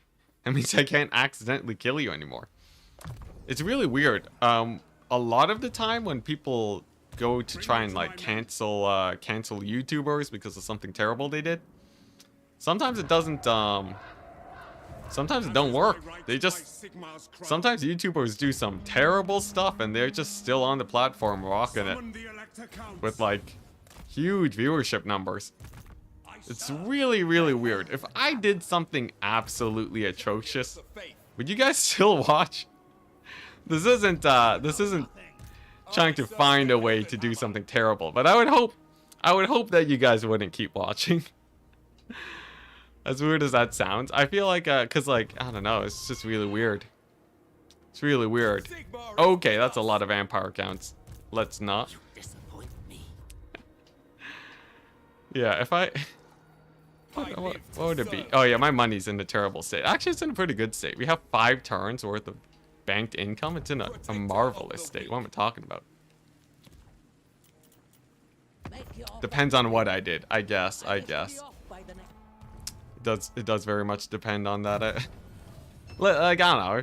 I don't want to just start naming random terrible things that I would be doing in this hypothetical. I feel like that's a recipe for disaster. Let's see. Can I upgrade these? It's only these pay off over the course of 10 turns. That's a pretty slow payoff rate. I'm not the biggest fan of that, but Grunberg is not, Grunberg's not going to last 10 turns. Knowing Grunberg. How about Fildorf? I can at least get a walls there. I just want to spam some walls. Wait, I'm still alive? Yeah, no, but Matthias, you're great. You're gonna be like a legendary lord soon, my dude. You almost died, but we'll gloss over that. It's fine. Yeah, we should have enough money to actually make some buildings in Altdorf too. That's gonna be hype. Just got done watching the last stream. You're not the first person to bring this up today. Happy to hear, man. Yeah, this campaign's been pretty exciting. Not too many stops after we got past the initial hurdle.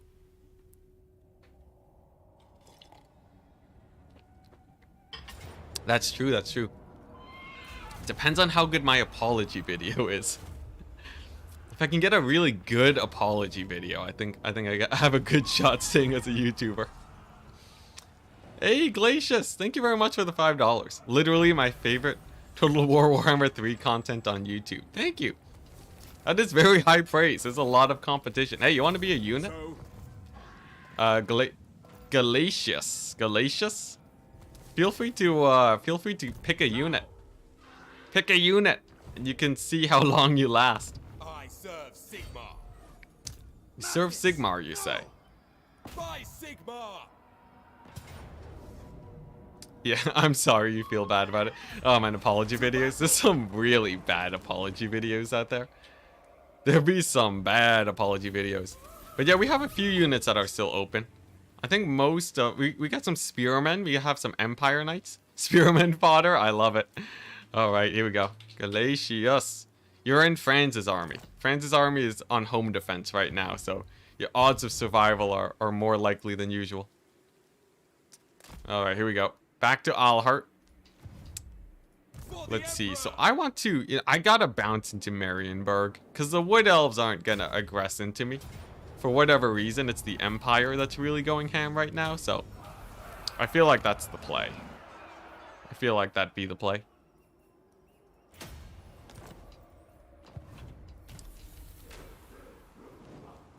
Yeah, more like, I'm sorry you found out about it. Oh my gosh. Some really sketchy apology videos out there. I will go. Ooh, I smell blood. I smell blood in the water. Let's get him. Ah, that's painful. We'll play it.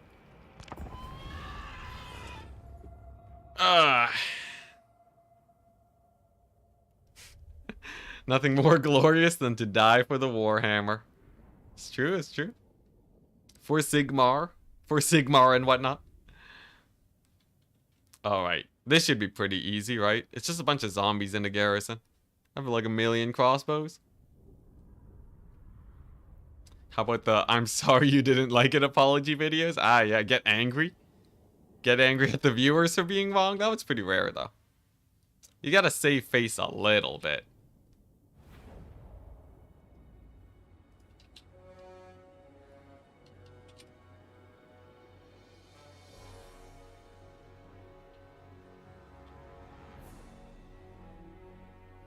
Alright, here we go.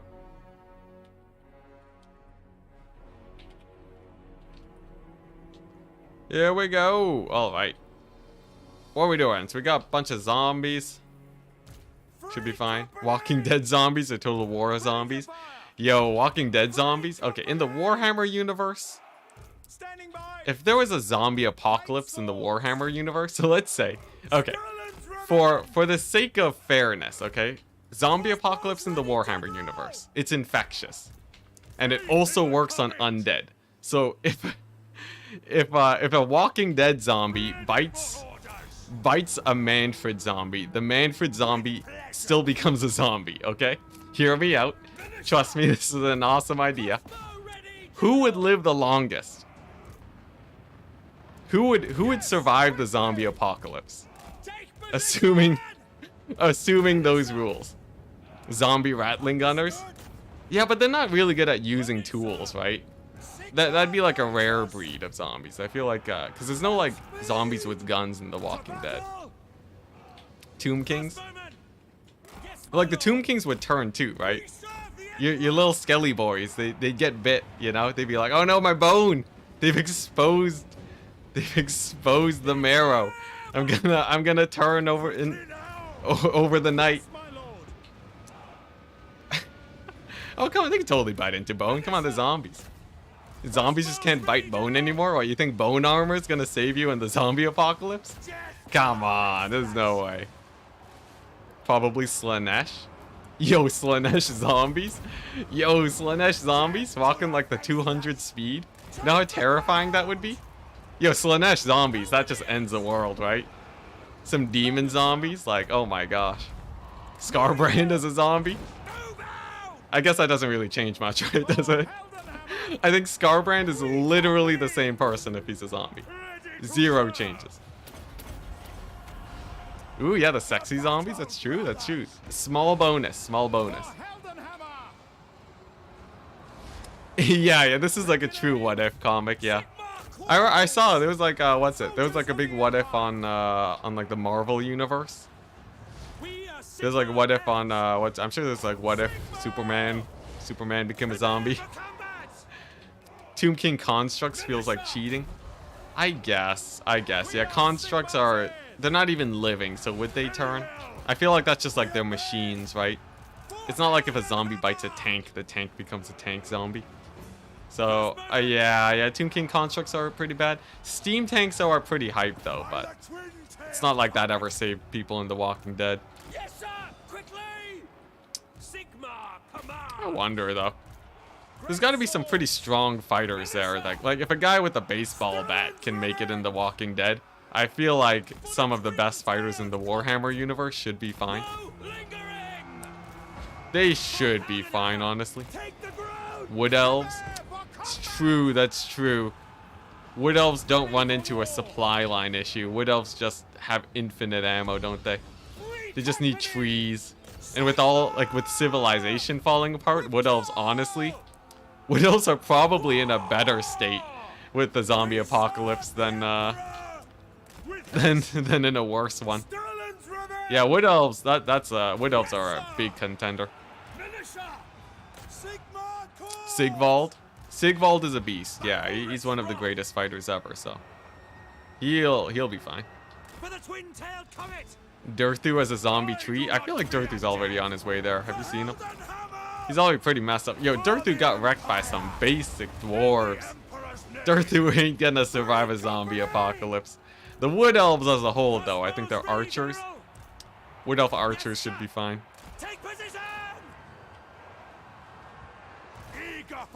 How does that work? Does that mean if they just bite trees, do you get tree zombies?